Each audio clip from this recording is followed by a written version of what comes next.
চলো তোমাদের basic economy কতগুলো পোর্শন পড়িয়ে দিই। দেখো দুটো কথা আছে, একটা হচ্ছে ইকোনমি, আরেকটা হচ্ছে ইকোনমিক্স। তোমাদের কোনোদিন এগুলো বলেছিলাম আমি? হ্যালো হ্যালো, না স্যার, না স্যার, বলা হয়নি। দুটো ওয়ার্ড আছে, একটা হচ্ছে ইকোনমি আর একটা হচ্ছে ইকোনমিক্স। পাতিভাবে যদি বুঝতে হয়, ইকোনমি কথাটার মানে হচ্ছে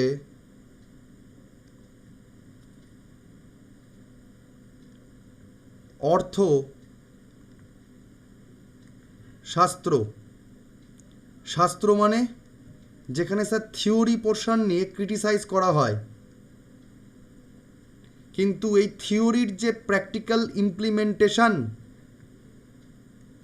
প্র্যাকটিক্যাল যে কীভাবে তুমি চলবে, কীভাবে চলতে পারলে আমাদের অর্থনীতি ঠিকঠাকভাবে থাকবে, ইকোনমি ঠিকঠাক থাকবে, সেটাই হচ্ছে স্যার, অর্থাৎ প্র্যাকটিক্যাল জায়গাটা স্যার, সেটা হচ্ছে অর্থনীতি। নীতি মানে হচ্ছে পলিসি, যে কি কি পলিসি নেওয়া যায়। আমাদের চাকরি বাকরির পরীক্ষাতে সিলেবাস থাকে ইন্ডিয়ান ইকোনমি, অর্থাৎ আমরা ভারতবর্ষের বুকে কীরকমভাবে পলিসি তৈরি করব। ঠিক আছে? হ্যালো, শোনা যাচ্ছে না শোনা যাচ্ছে না? শোনা যাচ্ছে স্যার। আচ্ছা, এই দুখানা শব্দই আসলে একটা কমন ওয়ার্ড থেকে এসছে। কমন ওয়ার্ডটা কি? কমন ওয়ার্ডটা হচ্ছে ঐকোনমিয়া। একদম বেসিক লেভেলের পড়াশোনা এগুলো। ঐকোনমিয়া, ঐকোনমিয়া একটা সিঙ্গেল ওয়ার্ড, আমি জায়গা নেই বলে এরকমভাবে কেটে কেটে লিখলাম।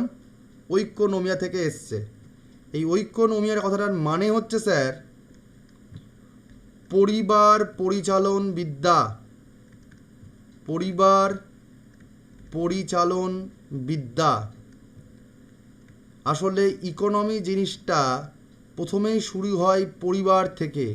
এটা সংসার চালাতে গেলে চাল লাগবে কতখানি, ডাল লাগবে কতখানি, নুন লাগবে কতখানি, সেই বেসিক জায়গা থেকেই শুরু হয় হিসাব নিকাশ, এবং সেখান থেকেই চর্চা শুরু হয়। এই পরিচালনের যে বিদ্যাটা, সেটা প্রথম শুরু হয় গ্রিসে, এবং গ্রিক দার্শনিক, তার নাম ছিল অ্যারিস্টটল,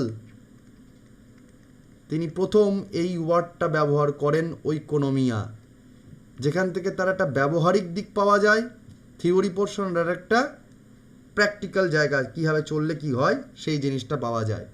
তাহলে বলতে পারো একরকমভাবে এই ঐকোনমি শব্দটা আসছে গ্রিক শব্দ অ্যারিস্টটলের হাত ধরে।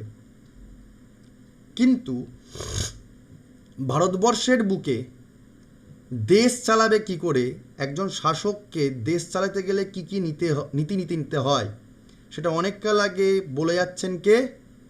কৌটিল্য। তার একটা বই ছিল অর্থশাস্ত্র বলে। কিন্তু মূলত অর্থশাস্ত্র যেমন রাজনীতি নিয়ে লেখা, তেমনই মনে রাখতে হবে কোনো রাজনীতি বা কোনো রাষ্ট্রনীতি টাকা পয়সা ছাড়া কি সম্ভব? নিশ্চয়ই না। তাহলে এই বইটার অন্যতম বিষয়বস্তু কিন্তু অর্থনীতিও, যে তুমি তোমার ফান্ডকে কীভাবে জেনারেট করবে। শুধুমাত্র যে রাষ্ট্রনীতি ছিল তাই নয়, এবং স্যার অর্থনীতিরও বেশ কিছু বৈশিষ্ট্য লেখা ছিল। তাহলে ভারতবর্ষের রেফারেন্সে যদি আমরা প্রাচীন অর্থনীতি দেখার চেষ্টা করি, তাহলে তার রেফারেন্স স্যার আমরা পাই কৌটিল্যের অর্থশাস্ত্র থেকে। ক্লিয়ার?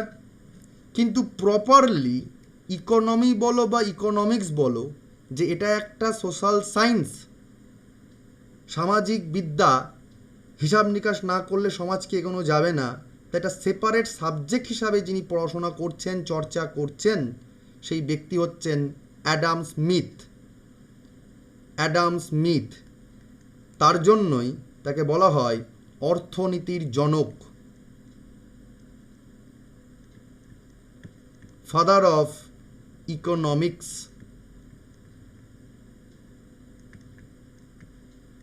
তার নাম কি বললাম?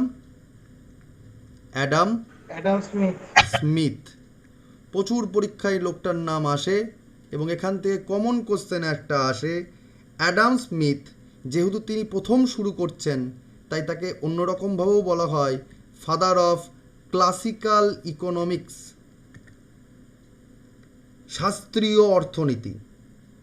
বা যেহেতু তিনি কোথাও না কোথাও ইকোনমি রাজনীতির সঙ্গে সম্পর্কিত, তাই তাকে আবার বলা হয় পলিটিক্যাল ইকোনমিক্স।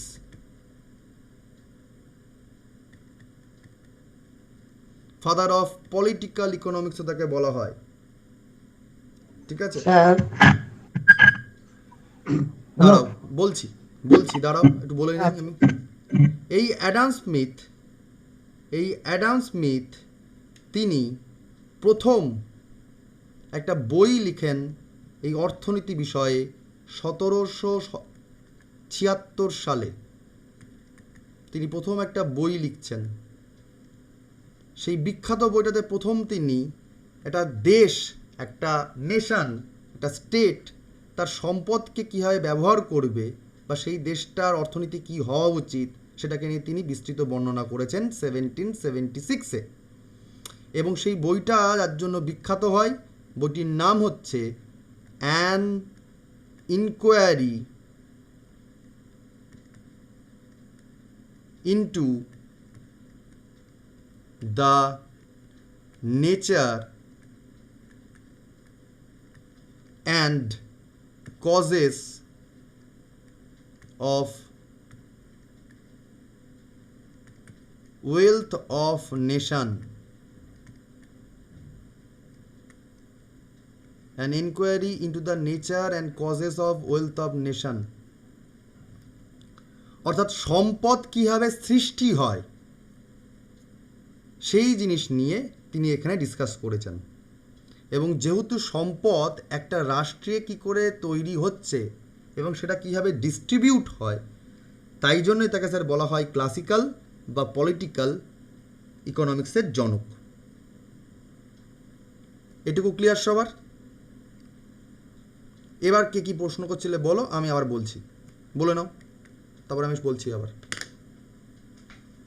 বলো কে কী বলছিলে বলো।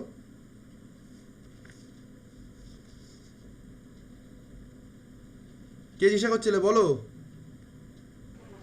স্যার বলছি কৌটিল্যকে তাহলে ইন্ডিয়ান ইকোনমিক্স এর জনক বলা হয়? একদমই। আচ্ছা আচ্ছা। কৌটিল্য বা চাণক্য বলতে পারবে, father of economics in India,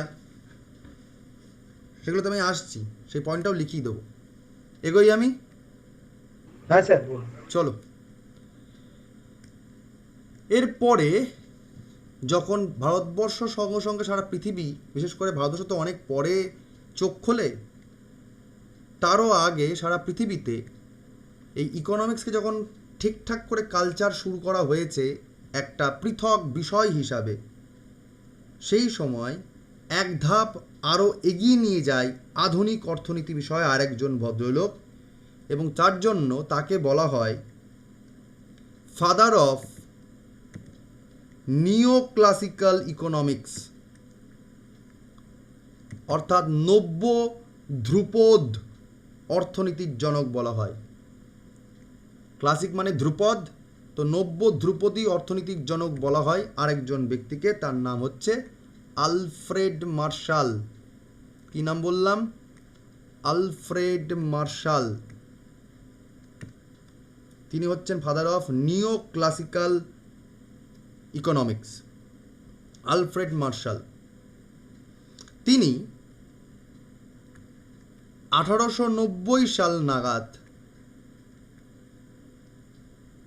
আরেকটা বই বার করেন, তার নাম ছিল principles of economics.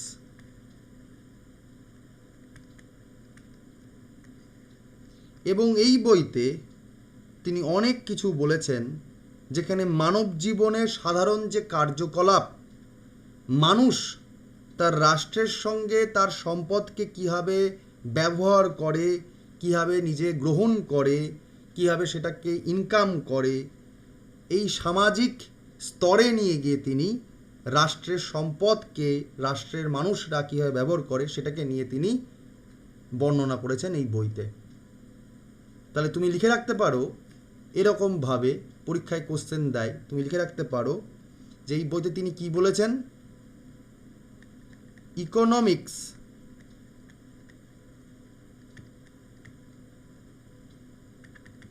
is a study of mankind in the ordinary business of life and examines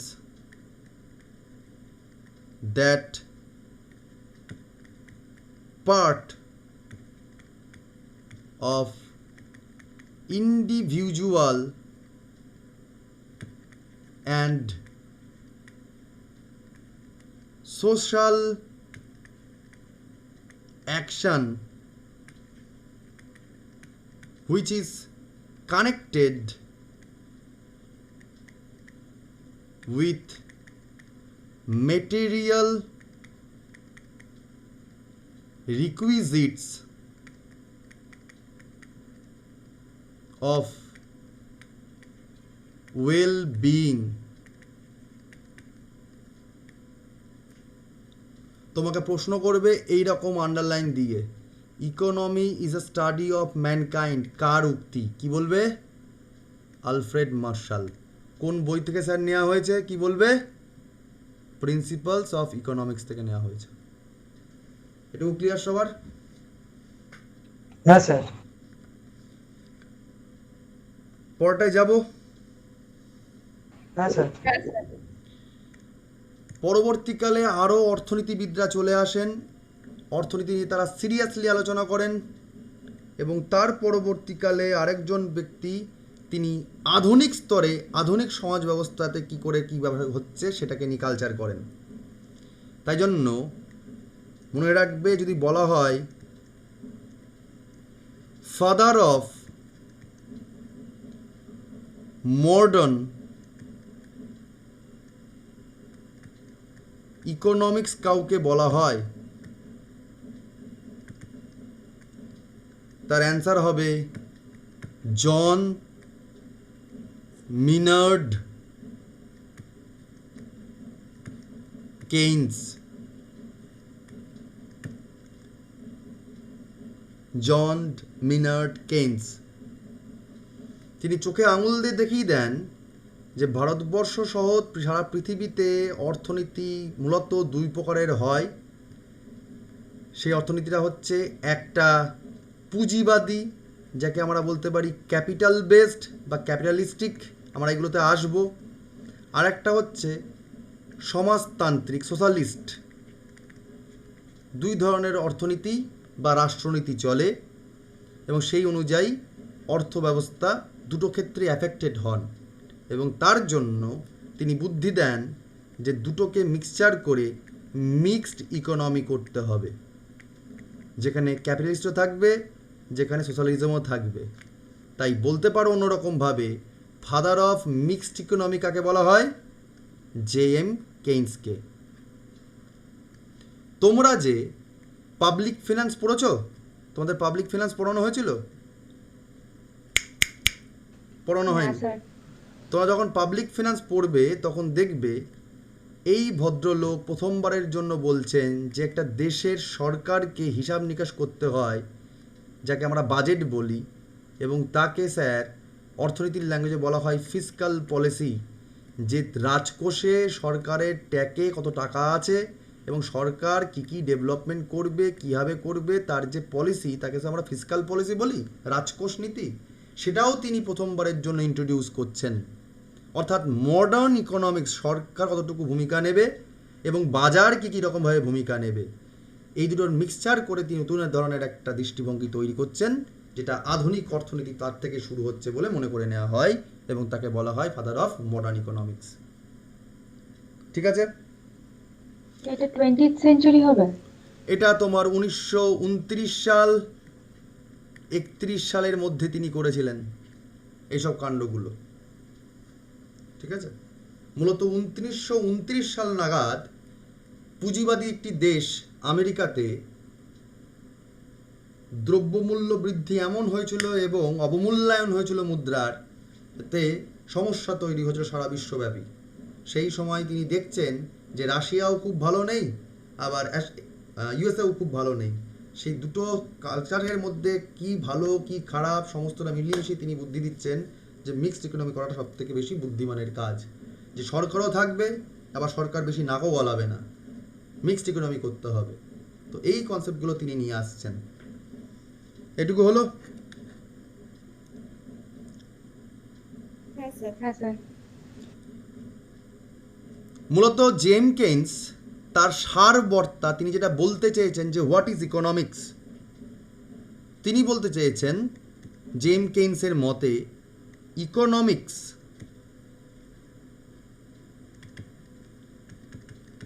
is the study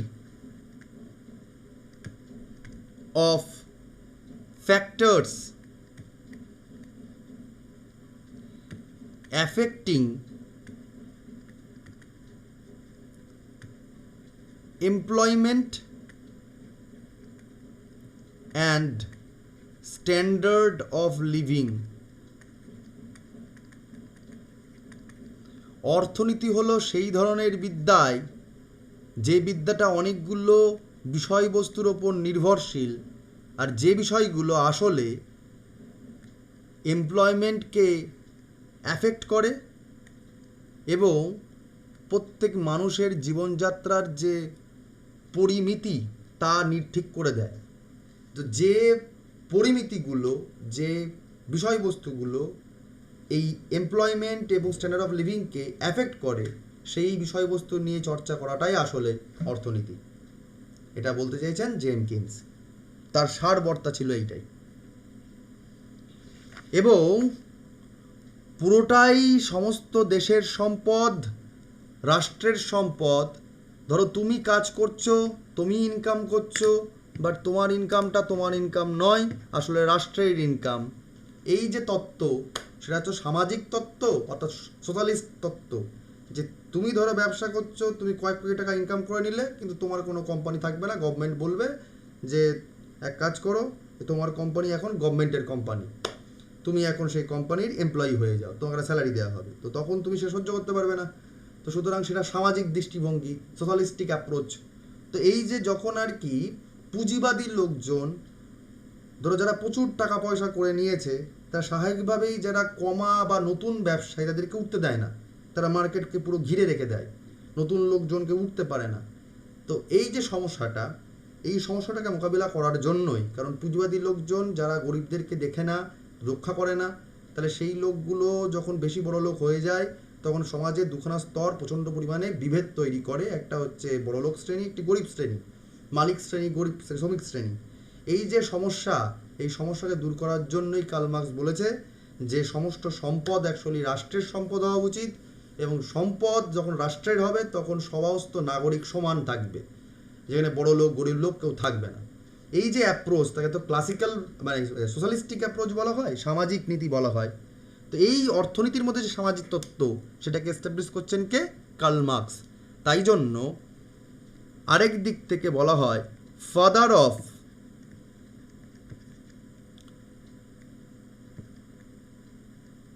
social economics. কে সেটা? Karl Marx. ভারতবর্ষেও যদি দিক থেকে দেখতে চাও, তাহলে ভারতবর্ষে প্রথম দিককার যে অর্থনৈতিক চিন্তা, সেটা শুরু করেছেন কে? কৌটিল্য বা চাণক্য বলতে পারি। তাহলে তুমি মনে রাখবে, যখন আমরা বলবো father of economics, in India, ভারতের অর্থনীতি নিয়ে যিনি জনক, তার অ্যান্সারটা হবে কৌটিল্য বা চাণক্য।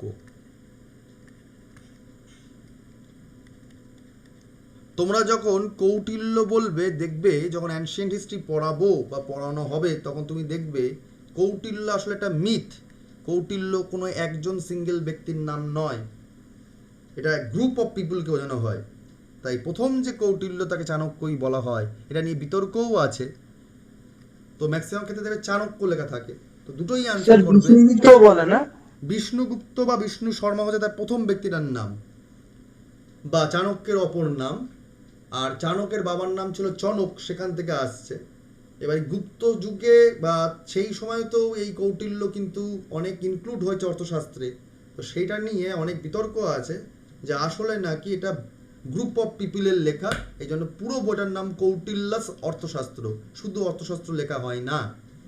ঠিক আছে, যে কৌটিল্যের অর্থশাস্ত্র কে লিখেছে, বিষ্ণুগুপ্ত বলা হয় বা বিষ্ণু শর্মা বলা হয়। তো এটা একটু খেয়াল করে পড়বে, আসলে এটা গ্রুপ অফ পিপল, তোমাদের পড়ানো হবে সেগুলো অ্যানশিয়েন্ট হিস্ট্রি পড়ানোর সময়। এনিওয়ে, তো ভারতবর্ষের অর্থনীতির জনক হচ্ছে কৌটিল্য বা চাণক্য তুমি বলতে পারো। পরবর্তীকালে যখন ট্রান্সফরমেশন শুরু হয় ভারতের অর্থনীতিতে, সেই সময় যে রিফর্মটা করেছিলেন তার নাম ছিল প্রধানমন্ত্রী পি.ভি. নরসিম্হা রাও। তাই জন্য বলা হয় father of Indian economic reforms. ভারতীয় অর্থনৈতিক সংস্কারের জনক কাকে বলা হয়? সংস্কারের জনক বলা হয় পি.ভি. নরসিম্হা রাওকে। স্যার ওই এলপিজি মডেল নিয়েছিল যেটা 91-এ, ওইটার জন্য মনমোহন সিং ওটার জন্য বলে? হ্যাঁ, ফরেন ডিরেক্ট ইনভেস্টমেন্ট, এফডিআই যেটা নিয়েছিল। ঠিক আছে, আর এইটা স্যার যখন করা হচ্ছে, অর্থাৎ ইন্ডিয়ান ইকোনমিতে যখন রিফর্মটা করছেন, রাদার এরমভাবে তোমাকে পরীক্ষা কোশ্চেন দেবে, ফাদার অফ ইন্ডিয়ান রিফর্মস,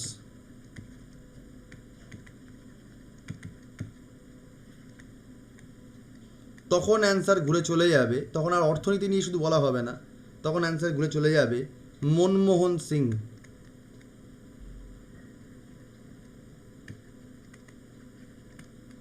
মানে ফিনান্স মিনিস্টার হবে তখন? হ্যাঁ, যখন প্রধানমন্ত্রী ছিল মনমোহন সিং, তখন ফিনান্স মিনিস্টার ছিল মনমোহন সিং। তো এরাদের হাত ধরেই আসলে কিন্তু এই গেমটা খেলা হয়েছিল। ঠিক আছে, এখান থেকে এছাড়াও তোমাদের তো সমস্ত জনকগুলোর নাম বলে দিলাম, বেসিক জায়গা একদম এগুলো। আমি কনসেপ্টে ঢুকবো, একটু সময় দাও আমাকে, কনসেপ্টে ঢুকছি। এছাড়াও স্যার অনেকগুলো বইয়ের নাম তোমাদের জানতে লাগবে, যে বইগুলো থেকে ডিরেক্ট বুকস অ্যান্ড অথার্স হিসাবে পরীক্ষায় কোশ্চেন দেয়। ডিরেক্ট বুকস অ্যান্ড অথার্স থেকে পরীক্ষায় কোশ্চেন দেয়। আমি তোমাদের মধ্যে দুটো বইয়ের নাম বলে দিয়েছি। একটা হচ্ছে আলফ্রেড মার্শালের প্রিন্সিপালস অফ ইকোনমিক্স, আর একটা বলে দিচ্ছি তোমার অ্যাডাম স্মিথের ওয়েলথ অফ নেশন। পরীক্ষা এটা খুব আসে, ওয়েলথ অফ নেশন কার লেখা। পুরো বইটা হচ্ছে an inquiry into the nature and causes of wealth of nation, বা শুধুমাত্র ওয়েলথ অফ নেশন বলেও আসতে পারে, অ্যাডাম স্মিথের লেখা। দুটো বইয়ের নাম বলে দিয়েছি। আরও যে বইগুলো স্যার ইম্পর্টেন্ট পরীক্ষার জন্য, সেগুলো একটু বলে দিচ্ছি, নোট ডাউন করে নাও। বইগুলোর নাম হচ্ছে ফার্স্টে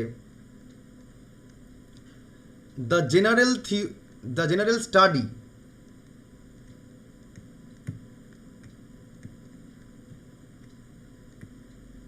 or theory of employment,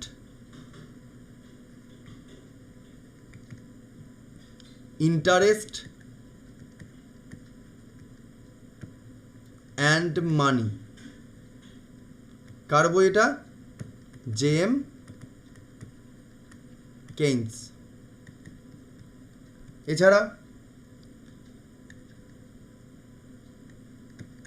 development as freedom বা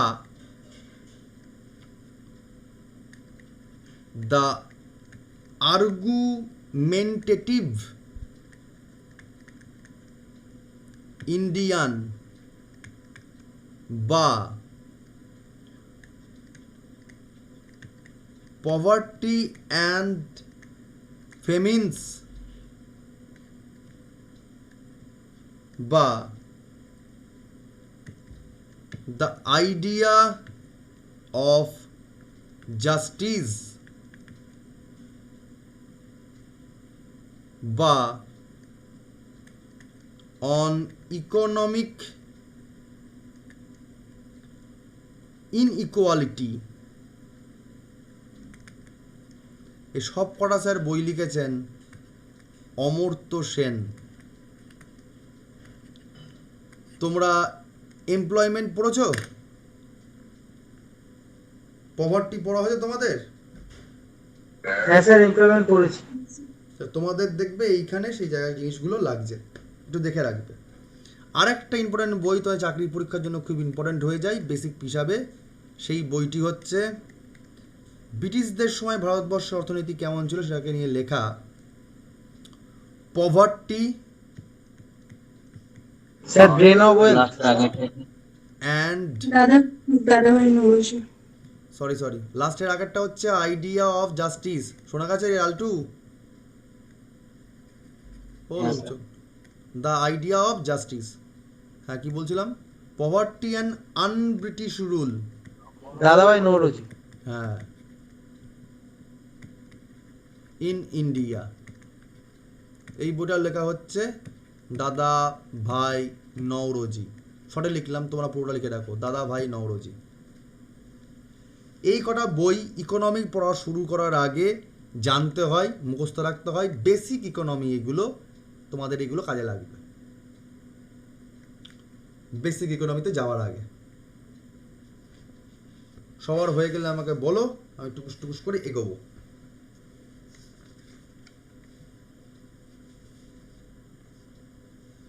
হয়ে গেছে স্যার। এগোবো? হ্যাঁ স্যার। করে নাও।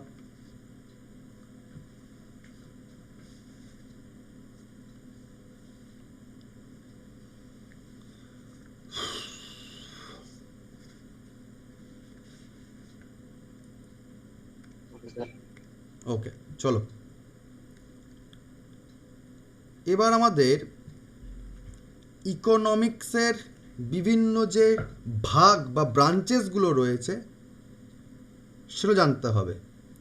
মনে রাখবে স্যার, ইকোনমিক্স দুটো ভাগে ভাঙা যায়। মাইক্রো আর ম্যাক্রো। একদমই, আরও অনেক ভাগ আছে। প্রথম দুটো ভাগ সেটা হচ্ছে মাইক্রো, যাকে স্যার বাংলায় আমরা বলি ব্যষ্টিগত।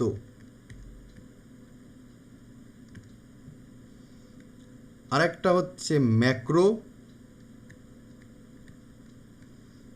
যাকে আমরা বলবো সমষ্টিগত।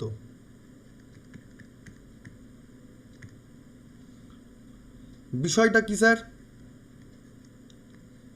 ম্যাক্রো মানে আমরা জানি বড়, আর মাইক্রো আমরা জানি ছোট। স্যার, অর্থনীতির যে শাখাতে, যে ব্রাঞ্চে কোনো একক ব্যক্তি, সিঙ্গেল পার্সন হতে পারে, অথবা সিঙ্গেল কোনো অর্গানাইজেশন সেটাও হতে পারে, তার যা ফ্যাক্টরকে আলোচনা করা হয় সেটাই হচ্ছে মাইক্রো ইকোনমিক্স। ফ্যাক্টরস বলতে স্যার হতে পারে, এই যে ধরো আমি যদি একক ব্যক্তি হই, ধরো আমি মাছ বিক্রি করি, তাহলে আমি কি প্রোডাকশান করে থাকি? মাছ কি আমি চাষ করি, না মাছ আমি নিয়ে আসি, মানে উৎপাদন। বা মাছ বিক্রি করে আমার কত আয় হচ্ছে, বা মাছ যদি আমি অন্য জায়গা থেকে কিনে নিয়ে এসে তোমাদেরকে আমি বিক্রি করি, তাহলে স্যার আমার এক্সপেন্ডিচারও নিশ্চয়ই লাগে, গাড়ি খরচা করার জন্য লাগে, এক্সপেন্ডিচার কত। বা আমি যে মাছ বিক্রেতা, তাহলে নিশ্চয়ই আমার বাজার সম্বন্ধে আমার ধারণা আছে, অর্থাৎ কতখানি আমার বাজারে ডিমান্ড থাকবে, কতখানি সেই মাছটাকে আমি সাপ্লাই করতে পারবো, তার উপর আমি দাম রাখবো। অর্থাৎ এই সমস্ত ফ্যাক্টরগুলো যদি সিঙ্গেল পার্সন বা সিঙ্গেল কোনো অর্গানাইজেশনের ক্ষেত্রে হয়, তাহলে তাকে আমরা বলবো মাইক্রো। একক ব্যক্তি, একক অর্থনৈতিক কোনো পার্সোনালিটি বা অর্গানাইজেশনের ক্ষেত্রে যদি হয় সিঙ্গেল ওয়ান। কিন্তু এটাই যখন অনেকগুলোর ক্ষেত্রে হবে, একটা গোটা দেশের ভেতরে সমস্ত লোকের ক্ষেত্রে হবে, তখন তাকে আমরা কি বলবো? ম্যাক্রো। ঠিক আছে?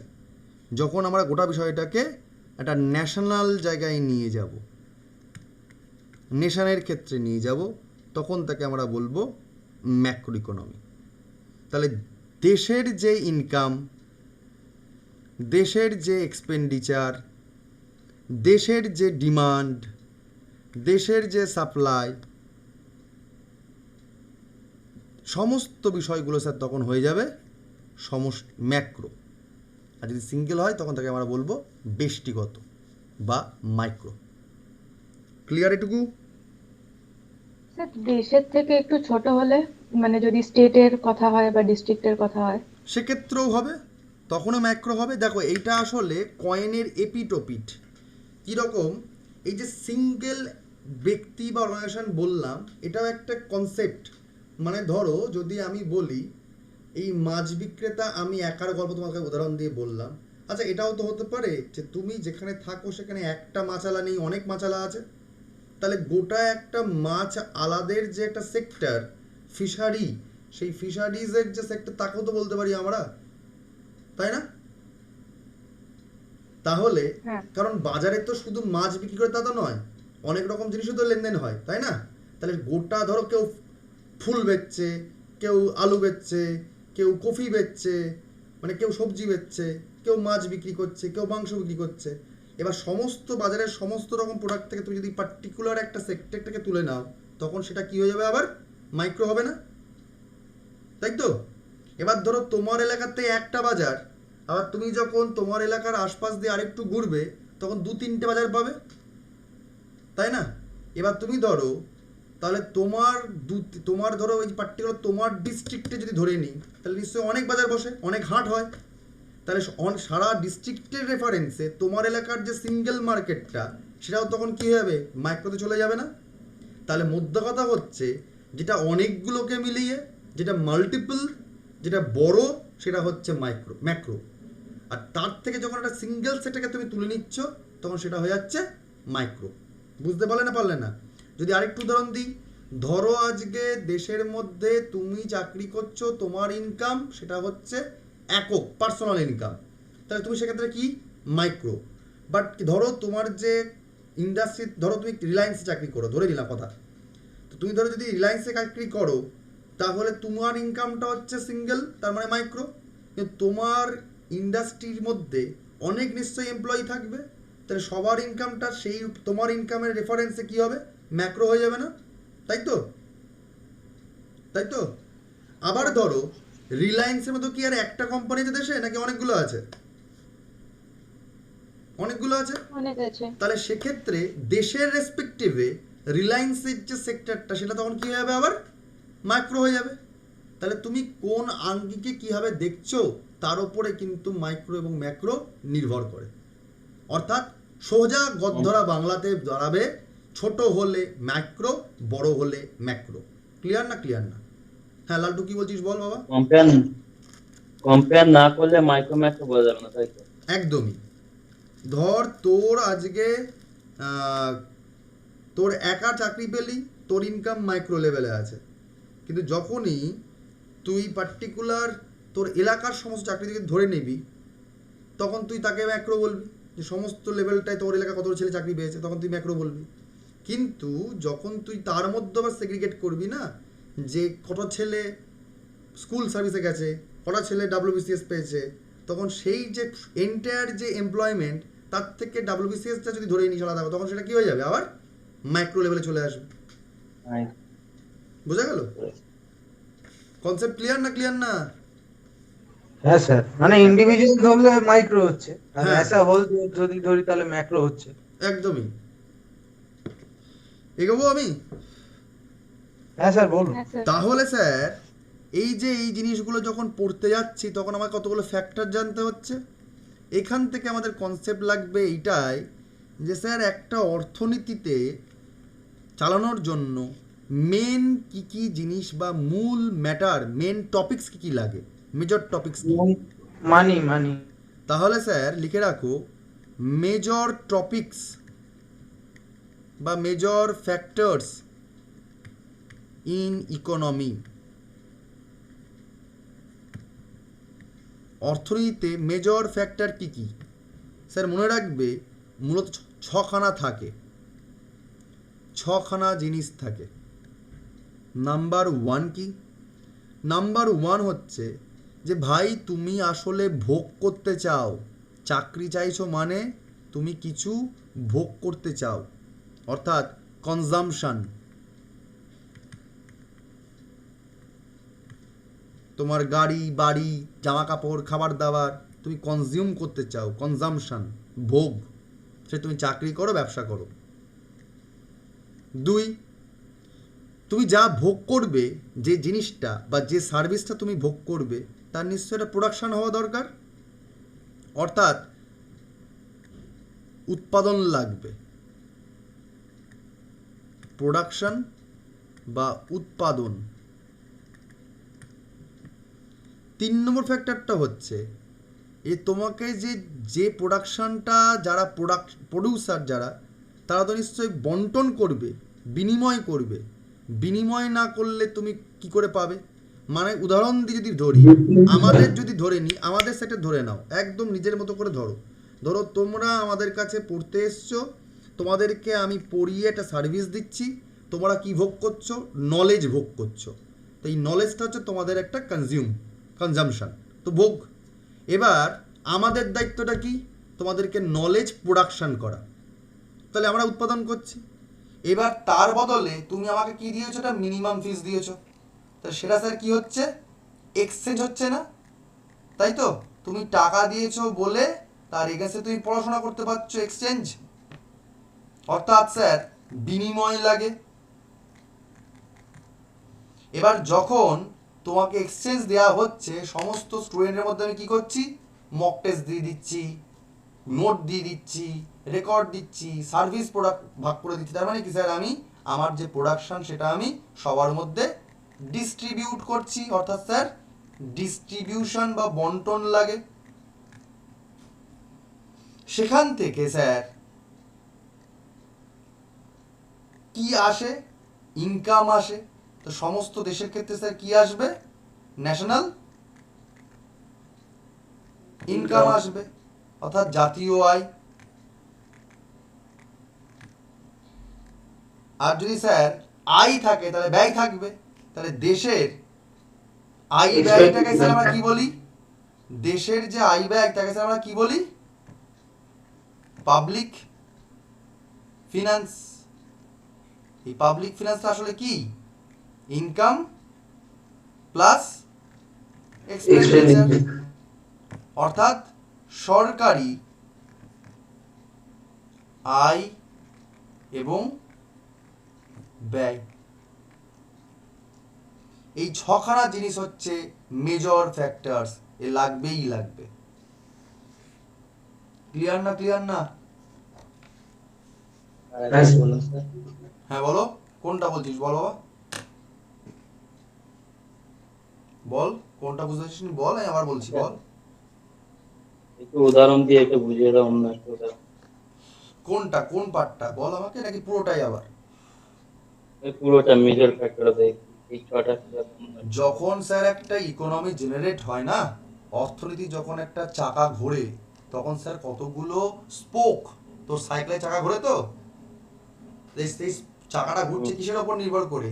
তো নিশ্চয়ই একটা ভর কেন্দ্র রয়েছে, যাকে তুই বলছিস কি অ্যাক্সিস, অর্থাৎ তুই বলছিস কি স্পোক বলছিস না? সেই অর্থনীতির চাকাটা ঘুরে যে স্পোকের ওপর নির্ভর করে, সেই স্পোকগুলো ছখানা থাকতে হয় মিনিমাম। সেটা হচ্ছে মেজর 6 ফ্যাক্টরস ইন ইকোনমি। সেই স্পোকগুলোর নাম কি? এই যে অর্থনীতির চাকা ঘুরছে, ধরে নে আমি সরকার, ধরে নে এক্সাম কমরেড ইউনিভার্সিটি, এটা হচ্ছে সরকার, দেশ, ধরে নে এটা। ধর তুই হচ্ছিস আমাদের নাগরিক, বা উল্টে বলতে পারিস তুই হচ্ছিস সেখানকার মানে কি বলবো কনজিউমার, ঠিক আছে? তাহলে এবার ভাব তোর লাগবে কি, তোর সাথে আমাদের এখন সম্পর্ক কি? তোর দেয়া নেয়া কি নিয়ে হয়েছে? জ্ঞান নেওয়া হচ্ছে, তাই না? নলেজ তুই গেন করতে চাইছিস। তাহলে তুই এখানে কি ভোগ করতে এসছিস? তুই ভোগ করতে এসছিস নলেজ, ঠিক না ভুল? নলেজ তো। তাহলে তুই স্যার, আমি যখন ক্লাস নিই বা অন্য স্যারা যখন ক্লাস নেয় বা যেখান থেকে তুই mock test, class test, record যাই পাস না সেটা তুই কি পাচ্ছিস? আর তুই সেগুলোকে এনজয় করছিস, ভোগ করছিস। অর্থাৎ দেশের যখন কোনো রকম ইকোনমি হয় তখন সেখান থেকে কি পায় স্যার? কনজামশন আসে বা ভোগ আসে। এবার ভোগটা কখন আসবে? যদি আজকে প্রোডাকশনটা না হয়, আমি তোকে সার্ভিস দিই বা তোকে মনে করো আমি যদি লাড্ডু খাওয়াই, লাড্ডুটা আমি হাতে বেঁকে তৈরি করি অথবা অদৃশ্য লাড্ডু হয়, যাই হোক না কেন, তার তো একটা উৎপাদন তো লাগবে। অর্থাৎ প্রোডাক্ট হোক কি সার্ভিস হোক, তার তো প্রোডাকশন তো লাগবে নাকি, তাই না? দ্রব্য হোক কি সেবা হোক, তার তো একটা উৎপাদন তো লাগবে। ধর তোকে আমি একটা নোট দিলাম, তুই সেটাকে নোটটাকে তোকে ধর আমি প্রিন্ট করে দিলাম, তুই দেখতে পাচ্ছিস সেটা, তারপর একটা দ্রব্য। আর তোকে যে আমি নলেজ দিচ্ছি, এই যে কথা বলে যাচ্ছি, সেটা কি? এটা সার্ভিস। তাহলে সেটা প্রোডাকশন হোক কি সেটা সার্ভিস হোক, তাতে একটা উৎপাদন তো লাগবে নাকি? তবেই না তুই কনজাম করতে পারবি, তুই ভোগ করতে পারবি। এবার তুই যে ভোগ করতে চাইছিস আর আমি যে উৎপাদন করছি, আমার স্বার্থ স্যার খাওয়া, তোর স্বার্থ স্যার কি? খাওয়া। তুই চাইছিস চাকরি করার পর ইনকাম করতে, আমি চাইছি তোর থেকে ইনকাম করতে। সুতরাং তোর সাথে আমার লেনদেনটা হবে কি নিয়ে? তোর সাথে আমার বিনিময়টা হবে কি নিয়ে? মিনিমাম কিছু ফিজ নিয়ে। তার মানে স্যার কি হলো সেটা? এক্সচেঞ্জ। বোঝা গেল? তুই ধর যদি দেশে থাকিস, তুই মনে কর এটাকেই দেশে ভাব, তুই এই রাষ্ট্রে বসবাস করছিস, তাহলে এই রাষ্ট্রের মধ্যে তুই থাকতে পারছিস, তুই জল ব্যবহার করছিস, তুই লাইট ব্যবহার করছিস, তুই রাস্তা ব্যবহার করছিস, তাহলে তুই সেগুলো ভোগ করছিস। তোর রাস্তাঘাট জল লাইট দিচ্ছে কে? সরকার দিচ্ছে। তাহলে তুই সরকারকে কি দিবি? কিছু এক্সচেঞ্জ করবি, অর্থাৎ তাকে তুই কি দিবি? ট্যাক্স দিবি। আর তার বিনিময়ে তোর সরকার কি দেবে? তোকে রাস্তা জল লাইট সমস্ত রকম ভাবে কি করে ডিস্ট্রিবিউট করবে, অর্থাৎ বন্টন করবে। এবার সরকারকে তুই যখন ট্যাক্স দিস, তখন সেটা সরকারের সমস্ত ট্যাক্স মিলে কি আসে? সরকারের আয় আসে, জাতীয় আয়। আর টাকাটা তো বসে থাকে না। যখন আমি যে তোদের কাছ থেকে একটা ফিজ নিয়েছি, আমি তো আর একা একা পড়াচ্ছি না, আমার যেমন এখানে টিচার টিম রয়েছে, তাদেরকে তো আমার ডিস্ট্রিবিউটও করতে হয় টাকাগুলো, তখন আমার ব্যয়ও রয়েছে, তাই না? তো ঠিক সেরকম ভাবে সরকার যখন তোকে পুরোপুরি প্রোডাকশন করতে চায়, তোকে যখন সেগুলো ডিস্ট্রিবিউশন করতে চায়, তখন সরকারও নিশ্চয়ই ব্যয় আছে। যে তুই নাগরিক হিসাবে তুই যে রাস্তাটা এনজয় করছিস, সেই রাস্তাটার জন্য যে পিচ কিনতে হয়েছে, যে ইট বালি কিনতে হয়েছে, যে লেবার লাগাতে হয়েছে, যে ইঞ্জিনিয়ার পুষতে হচ্ছে, যে সরকারি আমলাদেরকে পুষতে হচ্ছে, তার জন্য কি লাগে? সরকারের মায়না দিতে হয় না? সরকারের খরচা নেই? তাহলে সরকারের সেই আয় এবং ব্যয়ের যে হিসাব, তাকে আমরা কি বলি? তাকে আমরা বলি পাবলিক ফিনান্স। তাহলে মেজর ফ্যাক্টরস একটা দেশের অর্থনীতি চালানোর জন্য 6: consumption, production, exchange, distribution, national income and public finance. Clear না? স্যার, হ্যাঁ স্যার। একটা প্রশ্ন আছে। হুম। বলছি কনজিউমার আর কাস্টমারের ডিফারেন্স কি? এটা তো আমি স্যার বহুবার বলে দিয়েছি অলরেডি, আগের দিন একটা কথা বলার জন্য বলেছিলাম। ডিফারেন্স কনজিউমারটা বুঝেছি স্যার, মানে কনজিউম করছি, এখানে এই রেসপেক্টে দেখতে বলে দিচ্ছি, কনজিউম করছি। একটা ভালো কথা বলে দিচ্ছি একটা পাতি উদাহরণ দিলে তুমি বুঝে যাবে। ধরো তুমি এক ব্যক্তি, ঠিক আছে? ধরো তোমার পাড়াতে কোনো একটা মুদিখানা দোকান আছে, ওকে? ক্লিয়ার? হ্যাঁ স্যার। আচ্ছা, মুদিখানা দোকান বাদ দাও, ধরো তোমার পাড়াতে একটা শাড়ির দোকান আছে, তুমি সেখান থেকে শাড়ি কিনে নিয়ে আসো, তাহলে তুমি স্যার কি হলে? কাস্টমার। তুমি কি শাড়ি পরো স্যার? না। তোমার নিশ্চয়ই ওয়াইফ পরেন, তাহলে ওয়াইফ স্যার কি ভোগ করছেন শাড়িটাকে? আচ্ছা। কনজিউমার। যে শেষ অবধি ভোগ করবে সেই হচ্ছে গিয়ে কনজিউমার। এবার হতেই পারে তোমার ওয়াইফ যিনি, তিনি নিজে গিয়ে শাড়ি কিনে নিয়ে আসছেন, তাহলে তিনি কি হবেন? Customer and consumer both. আচ্ছা। বোঝা গেল? সবসময় যে কাস্টমার হলেই কনজিউমার হবে তার কোনো মানে নেই, but consumer must be a customer. আবার নাও হতে পারে, ধরো তুমি তোমার ওয়াইফকে শাড়ি গিফট করছো, তাহলে স্যার কি হবে সেটা? শুধুই কনজিউমার হচ্ছে, তখন আর কাস্টমার থাকছে না। ক্লিয়ার? হ্যাঁ ক্লিয়ার ক্লিয়ার স্যার। বেসিক উদাহরণ। তুমি তোমার জীবন থেকে ইকোনমি তুলে নেবে, দেখবে তুমি বুঝতে পারবে ইকোনমি কঠিন জিনিস নয়, জীবন থেকে উদাহরণ তুলে নেবে। যাই আমি এবার আরো। হ্যাঁ স্যার। আচ্ছা চলো, এছাড়াও স্যার ইকোনমিকে যদি আমরা নেচার অনুযায়ী ভাগ করি, তাহলেও ইকোনমিতে অনেকগুলো ভাগ দেখতে পাবো। অর্থাৎ on the basis of nature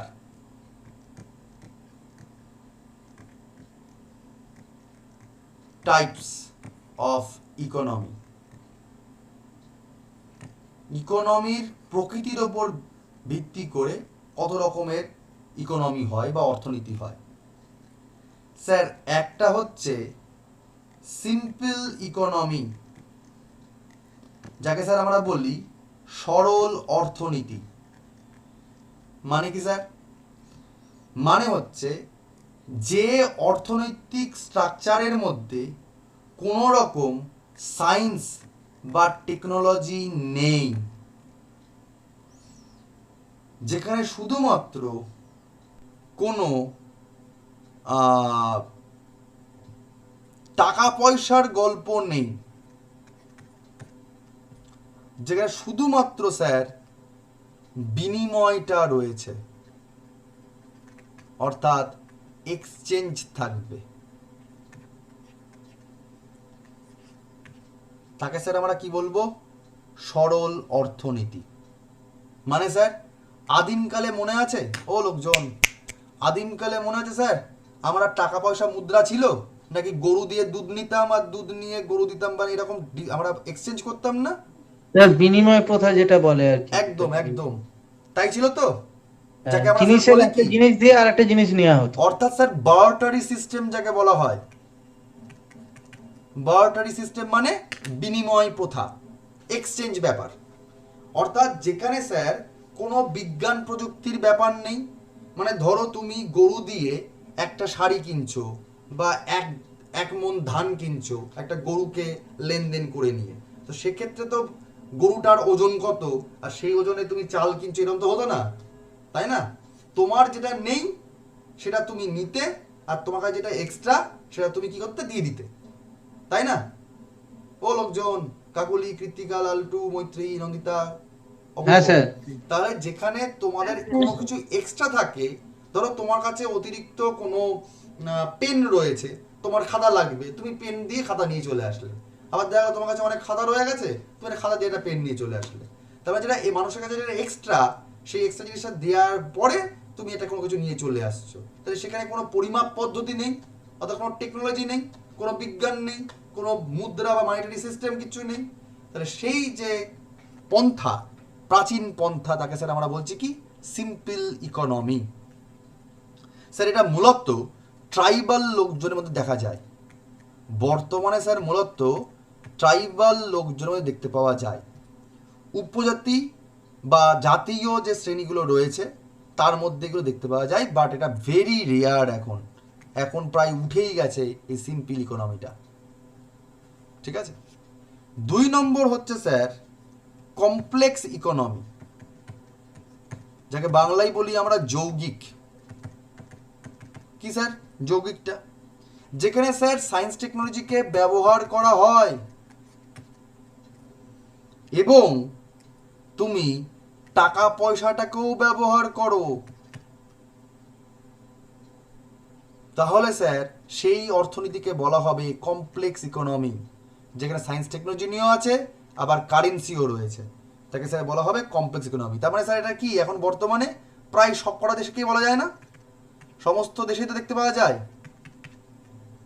তাই না? হ্যাঁ স্যার। 3 নম্বর হচ্ছে sir closed economy. Closed economy বা বদ্ধ অর্থনীতি বলা হয়। বদ্ধ অর্থনীতি মানে কি? ধরো এটা আমার দেশ, আমি কোনো দেশের থেকে কিছু দেবও না নেবও না। স্যার মানে ইম্পোর্ট এক্সপোর্ট কিছু হবে না? একদম। এক্সিম হবে না। আমার দেশে চাল যা আছে আমার দেশের লোকের তাতে দিয়ে চলে যাবে, আমার চাল নেওয়ারও দরকার নেই, দেওয়ারও দরকার নেই। আমার দেশে যেটুকু তেল পাওয়া যায় আমি তেল নেবও না, দেবও না। মানে আমার দেশের বর্তমানে ইকোনমিটা এটা নেই তাহলে। মধ্যেই রয়েছে। তাহলে সেই রকম দেশের যে অর্থনীতি তাকে বলা হবে ক্লোজড ইকোনমি বা বদ্ধ অর্থনীতি। আমি আমদানি রপ্তানি কোনোটাই করব না। যারা সেলফ সাফিসিয়েন্ট কান্ট্রি, যারা স্বয়ং সমৃদ্ধ দেশ, তারা এই রকম অর্থনীতিকে মেনে চলে। কিন্তু মূলত আজকের দিনে পৃথিবীর এমন কোনো দেশ নেই যেখানে কারোর না কারোর ওপর নির্ভরশীল তাকে হতেই হয়। তোমার কাছে চাল আছে, তোমার কাছে নিশ্চয়ই তেল থাকবে না, তোমার কাছে তেল আছে, তোমার কাছে নিশ্চয়ই জল থাকবে না, শুকা দেশ হবে, খাবার থাকবে না। তাহলে এটা কেউ exist না করে না কারো। তাহলে পৃথিবীতে। তো যার জন্য বর্তমানে স্যার এই রকম দেশ কিন্তু একদমই নাই বললেই চলে। কিন্তু ওই দু একটা ট্রাইবাল লোকজনের মধ্যে সব রয়েছে যারা হয়, তাহলে একদমই নেই, প্রায় নেই বললেই চলে, উঠে গেছে। 4 নম্বরটা হচ্ছে স্যার ওপেন ইকোনমি বা মুক্ত অর্থনীতি। অর্থাৎ যে দেশে স্যার এক্সিম আছে, স্যার আমার যেটা নেই সেটা আমি নিয়ে আসবো, যেটা আমার কাছে আছে সেটা আমি দিয়ে দেব। এবং আধুনিক যে ইকোনমিক সিস্টেম অর্থাৎ কমপ্লেক্স ইকোনমি, যেটা যৌগিক সায়েন্স টেকনোলজি বা মনিটারি সেক্টর দুটোকেই আমরা ব্যবহার করছি, সেটা হচ্ছে মুক্ত ইকোনমি। আর এক্সিম পলিসিতে এখন বর্তমানে সবাই সমস্ত দেশগুলোই করছে ওপেন ইকোনমিতে, সবাই যুক্ত রয়েছে। আর দু ধরনের স্যার ইকোনমি হয়, যে একটা হচ্ছে প্ল্যান ইকোনমি অর্থাৎ পরিকল্পনা মাফিক অর্থনীতি। অর্থাৎ তুমি আজকে যা করছো তোমার দেশের লোকের জন্য প্ল্যান করে করছো, কতখানি চাকরি দেবে কতখানি চাকরি দেবে না সমস্ত কিছুই সরকার তার সমস্ত রকম নাগরিকের চিন্তা করে করে। গভর্নমেন্ট সমস্ত ক্ষেত্রেই কন্ট্রোলড করে এবং তার যে নাগরিক তার ডেভেলপমেন্টের জন্য সমস্ত কিছু কন্ট্রোল করছে এবং প্ল্যান ওয়াইজ করছে। তাকে স্যার আমরা পরিকল্পনা ভিত্তিক ইকোনমি বলতে পারি। স্যার বর্তমানে এই জিনিসগুলো যেগুলো সামাজিক দেশ তাতে বেশি করে দেখা যায়, যেমন স্যার কিউবাতে হয়, নর্থ কোরিয়াতে এর হয় উপর ভিত্তি স্যার। করে কি হ্যাঁ বাবা, 5 ইয়ার প্ল্যান হয়েছে? এর উপর ভিত্তি করে কি 5 ইয়ার প্ল্যান হয় এরকম? 5 ইয়ার্স প্ল্যানও হতে পারে, যেরকম ইয়ার প্ল্যানও হতে পারে। অর্থাৎ যেখানে যেখানে স্যার পরিকল্পনা হবে, সরকার পরিকল্পনা সব কিছু গ্রহণ করে তার উপর ডিপেন্ড করবে। বোঝা গেল? এরমটা নয় যেখানে স্যার কোনো রকম আনপ্ল্যান্ড হচ্ছে, ঠিক আছে, বা আচমকা হচ্ছে। যা কিছু হবে স্যার পরিকল্পনা মাফিক হবে, সরকার ডিসিশন নেবে, সেটা হচ্ছে প্ল্যান্ড ইকোনমি। তো কিউবাতে হয়, নর্থ কোরিয়াতে হয়, মায়ানমারে হয়, আমাদের দেশেও হয়ে থাকে। তার কারণ আমাদের দেশে 5 ইয়ার্স প্ল্যান না থাকলেও নীতি আয়োগ রয়েছে বর্তমানে। সুতরাং এইসব দেশগুলোতে প্ল্যান্ড ইকোনমি রয়েছে। রাদার বলা যেতে পারে তাকিয়ে দেখো দেশগুলো সবকটাই কিন্তু 1945-এর পরে স্বাধীন হয়েছিল। দ্যাট মিনস তৃতীয় বিশ্বের দেশ যেগুলো তৃতীয় বিশ্বের দেশ, সেগুলোতেই মূলত প্ল্যান্ড ইকোনমি থাকে। থার্ড ওয়ার্ল্ড কান্ট্রিজগুলো, আন্ডার ডেভেলপ কান্ট্রিগুলোতে প্ল্যান্ড ইকোনমি থাকে। 6 নম্বরটা হচ্ছে আনপ্ল্যান্ড ইকোনমি। যখন যা খুশি ইচ্ছা করছে গভর্নমেন্ট তাই করছে, কোনো প্ল্যান ওয়াইজ কিছু করছে না, যেখানে বেসরকারি ক্ষেত্রগুলো মূলত তারা নাক গোলায়, অর্থাৎ অপরিকল্পিত। তো সরকার যা কিছু করতে পারে না, কিন্তু বেসরকারি ক্ষেত্রে তো করতে পারে। অর্থাৎ যেখানে প্রাইভেট সেক্টর তার মার্কেটকে কন্ট্রোল করে এবং সেই অনুযায়ী সরকার ডিসিশন নেয়। সুতরাং এই ডিসিশনটা সরকারের থেকে বরং কার পাওয়ার বেশি হয়? প্রাইভেট সেক্টরের পাওয়ার বেশি হয়। তাকে স্যার আমরা বলবো আনপ্ল্যান্ড ইকোনমি। সরকারের ওপর পুরোপুরি ডিপেন্ড করে না, বাজারের ওপর ডিপেন্ড করে, পুঁজির ওপর ডিপেন্ড করে। ঠিক আছে, দুম করে মনে হলো জিও একদম ফ্রি করে দেবে, দুম করে মনে হলো যার কাছে টাকা আছে সেই গেমটা খেলবে। ঠিক আছে, তো এতে তোমার অনেক মানুষের সমস্যা হয়ে যাবে। যেসব কোম্পানিগুলো মোটামুটি অনেকগুলো স্টাফকে নিয়ে চলতে পারছিল, তাদের টাকা দিচ্ছিল, সেই লোকগুলো চাকরি চলে যাবে। শুধু একটা কোম্পানির কাছে তখন চাকরি আসবে, কারণ তার গ্রোথ হবে, মানে মনোপলি চলে আসবে। সুতরাং মার্কেটকে ধ্বংস করা বা মার্কেটকে তৈরি করা, এটা তো যারা পুঁজিবাদী লোক তারাই করে। সুতরাং প্রাইভেট সেক্টরের ওপর সরকার অনেকটা কিন্তু ঝুঁকে পড়ে বা পুরোপুরি অর্থনীতি কয়েকটা দিকে ঘায়ল হয়ে যেতে পারে। তো এই আনপ্ল্যান্ড ইকোনমি দেখা যায় প্রাইভেট সেক্টরের মন মর্জির ওপর বা টাকা পয়সার ওপর, ঠিক আছে? যার জন্য এই অর্থনীতিকে বলা হয়, একজন বিখ্যাত লোক বলে দিয়েছেন, তার নাম হচ্ছে অ্যাডাম স্নাক্ট। নাম শুনেছ?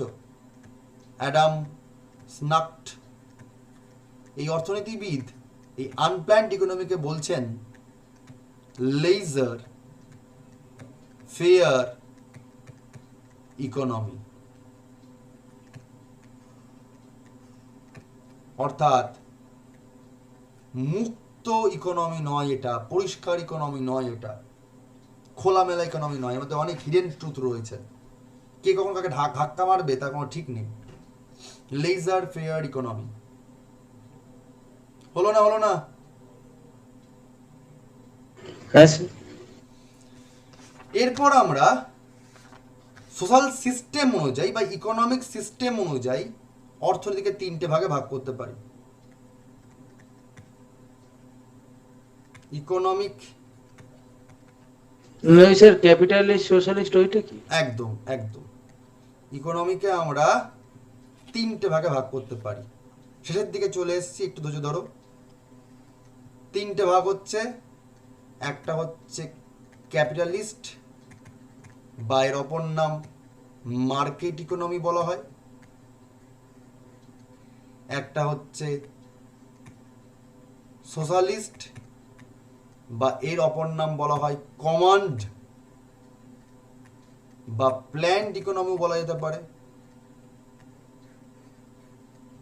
আরেকটা হচ্ছে স্যার মিক্সড ইকোনমি।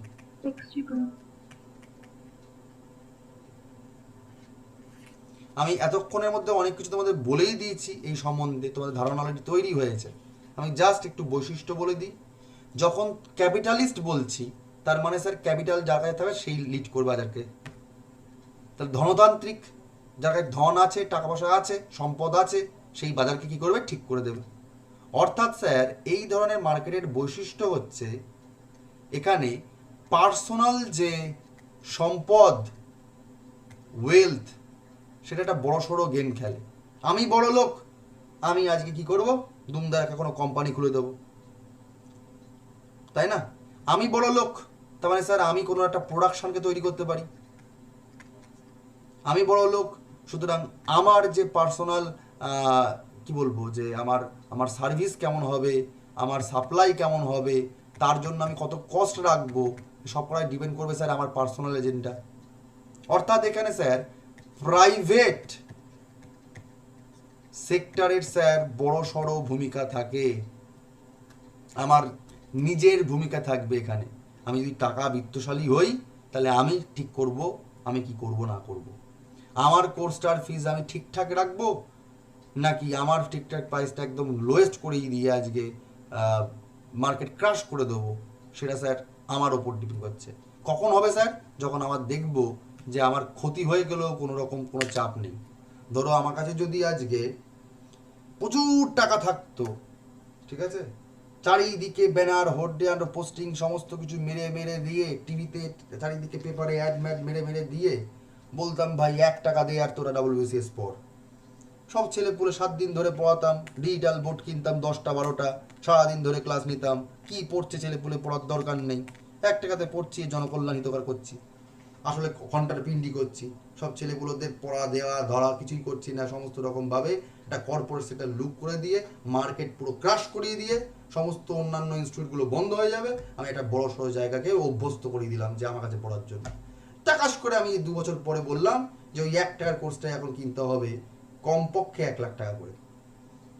এবার এই যে অভ্যস্ত করিয়ে দেব, জিওর মতো একদমই একদম পুরো সেম জিও।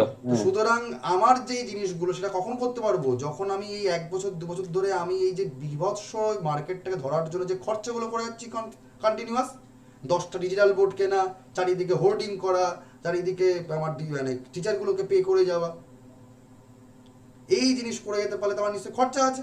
তো পুঁজিবাদী থাকতে যদি টাকা থাকে তাহলে আমি মার্কেট ক্রাশ করাতে পারবো, তা আমার ওপর পুরো মার্কেট ডিপেন্ড করবে। তার মানে কি স্যার, প্রাইভেট সেক্টর যা যত টাকা সে তত বেশি করে কমান্ড করবে, ঠিক আছে? তাতে আমার উপকার হোক বা না হোক, তাতে কি হবে, যারা অন্য লোকজন তারা মরে যাবে। দু একজন টিচার যারা ভালো ভালো পড়ায়, যারা অন্যান্য নিজেদের হয়তো ইনস্টিটিউট করেছে বা অন্য জায়গায় পড়িয়ে বেড়াচ্ছে, ধরো কোনো কোনো ইনস্টিটিউটে তারা হয়তো ফ্যাকাল্টির কাজ করছে, তারা চাকরি পাবে না। দেখা গেলো আমার দরকার পড়লো না, অন্য কোনো ফ্যাকাল্টিকে নেবো না, তাহলে আমার কাছে তারা চাকরির জন্য অ্যাপ্লাই করবে। আমি বললাম না স্যার আমার দরকার নেই আপনাকে নেওয়ার, তাহলে এবার তারা মাঠে পড়ে খাবে, মরবে। তার মানে কি স্যার, একটা ইকোনমিক ক্রাস্ট হয়ে যেতে পারে, একটা উচ্চবিত্ত নিম্নবিত্তর মধ্যে বিশাল বড় একটা ফারাক হতে পারে। সুতরাং এইখানটা কার ওপর চয়েস করছে, যে ভাই এই যে প্রাইভেট সেক্টর যে অ্যাকচুয়ালি উদ্যোগপতি ছিল, অর্থাৎ ইন্ডাস্ট্রিয়ালিস্ট, তখন তো আসলে ইন্ডাস্ট্রি তৈরি হয়ে যাবে, তখন ছোটোখাটো হাত থাকবে না। যদি সমস্ত দেশের সমস্ত ভোক্তা যারা কনজিউমার তারা যদি একদিকে চলে যায়, সবাই যদি জিও কেনা শুরু করে দেয়, কেউ যদি মনে করো ভোডাফোন বা এয়ারটেল কেউ যদি না কেনে, তাহলে মনোপলি চলবে। তাহলে তখন সেই জিওর মার্কেটটা কি হবে, এটা ইন্ডাস্ট্রিয়ালিস্ট জায়গায় চলে যাবে, বিশাল বড় একটা ম্যানুফ্যাকচারের জায়গা থাকবে, সব রকমভাবে একটা কর্পোরেট সেক্টরের মতো তৈরি হয়ে যাবে। তো সেই ইন্ডাস্ট্রি উদ্যোগপতি, ইন্ডাস্ট্রিয়ালিস্ট রাদার বলা যেতে পারে, সেই ইন্ডাস্ট্রিয়ালিস্ট মার্কেট কন্ট্রোল করবে। কিন্তু সেই ইন্ডাস্ট্রিয়ালিস্ট কত টাকায় দিচ্ছে না দিচ্ছে সেটা তার ওপর, এবং যারা ভোক্তা, যারা কনজিউমার, তাদের কমফোর্ট, এই দুজনের কমফোর্ট জোনের উপর ডিপেন্ড করছে না। আজকে আমার কাছে পড়ার জন্য কে কোর্স কিনতে আসবে আর আমি কত টাকায় কোর্স বিক্রি করব, এই দুটো তো অ্যাকচুয়ালি আমার আর আমার স্টুডেন্টদের সাথে সম্পর্ক, তাই না? কিন্তু যে আমি যদি বড় লোক হই, আমি আমার মতো করে স্কিম সাজাবো, সেটা দাম কমাতেও পারি বাড়াতেও পারি। এবার সেই স্টুডেন্টের যদি আমার কাছে পছন্দ হয় সে কিনবে। তার মানে স্যার এখানে অন্য কোনো ব্যক্তি নেই, কোনো সরকার নেই যে আমাকে কন্ট্রোল করতে পারে বা ইন্ডাস্ট্রিজকে কন্ট্রোল করতে পারবে। এবার ইন্ডাস্ট্রি যদি বড় লোক হয় সে তো মনোপলি করার চেষ্টাই করবে, ঠিক আছে, ক্রাশ করার চেষ্টাই করবে। অর্থাৎ এক্ষেত্রে ইন্ডাস্ট্রিয়ালিস্ট সবসময় ধ্যান কি থাকে, সমস্ত কনজিউমারকে টেনে নাও এক নিজের পকেটে এবং কমপ্লিট মুনাফা লোটো, কমপ্লিট প্রফিট তোলো। অর্থাৎ এখান থেকে স্যার মনোপলি হওয়ার চান্স থাকে বেশি, মনোপলি হয়ে ছেড়ে যাবে, ছাড়কার হয়ে যাবে, মনোপলি হওয়ার চান্স থাকে বেশি। তারপরে স্যার এখানে বলছি তারপরে স্যার এখানে কোনো রকম ভাবে গভর্নমেন্ট সেক্টরে কি কোনো কন্ট্রোল আছে? না। নেই। তাহলে স্যার ধরো আজকে যদি আমি বিশাল বড় একটা টাকা পয়সাওয়ালা লোক হতাম এবং একদম 1 টাকা দিয়ে ডাব্লিউবিসিএস পড়াতাম এবং স্মার্ট বোর্ডে ডিজিটাল বোর্ডে সারাদিন ধরে ক্লাস নিতাম, তাহলে স্যার আর চারিদিকে ছড়িয়ে দিতাম বোর্ডিং হোর্ডিং হ্যান ত্যান হোর্ডিং ফোর্ডিং সমস্ত দিয়ে, যদি কানা 2 বছর 3 বছর করে যেতে পারতাম, ছেলেপুলে স্যার আমার কাছে চলে আসতো, তাহলে অন্য কোনো ইনস্টিটিউট আমাকে কি স্যার সহজে দমাতে পারতো? না স্যার। নিশ্চয়ই না। তাহলে স্যার আমি আসলে কি করলাম, যারা ছোট ছোট ইনস্টিটিউট ছিল তাদেরকে কি করলাম স্যার, দমিয়ে দিলাম, তাদেরকে স্যার কি করলাম, দমিয়ে দিলাম। তার মানে স্যার এখানে স্মল হাউসগুলো কি হবে, মরে যাবে। তাহলে স্যার এখানে একটা জিনিস বুঝতে হবে, যারা স্মল হাউস তারা তো তাদেরকে বাঁচতেও তো হবে, তখন তারা কি করবে, ইনোভেটিভ চিন্তা করবে,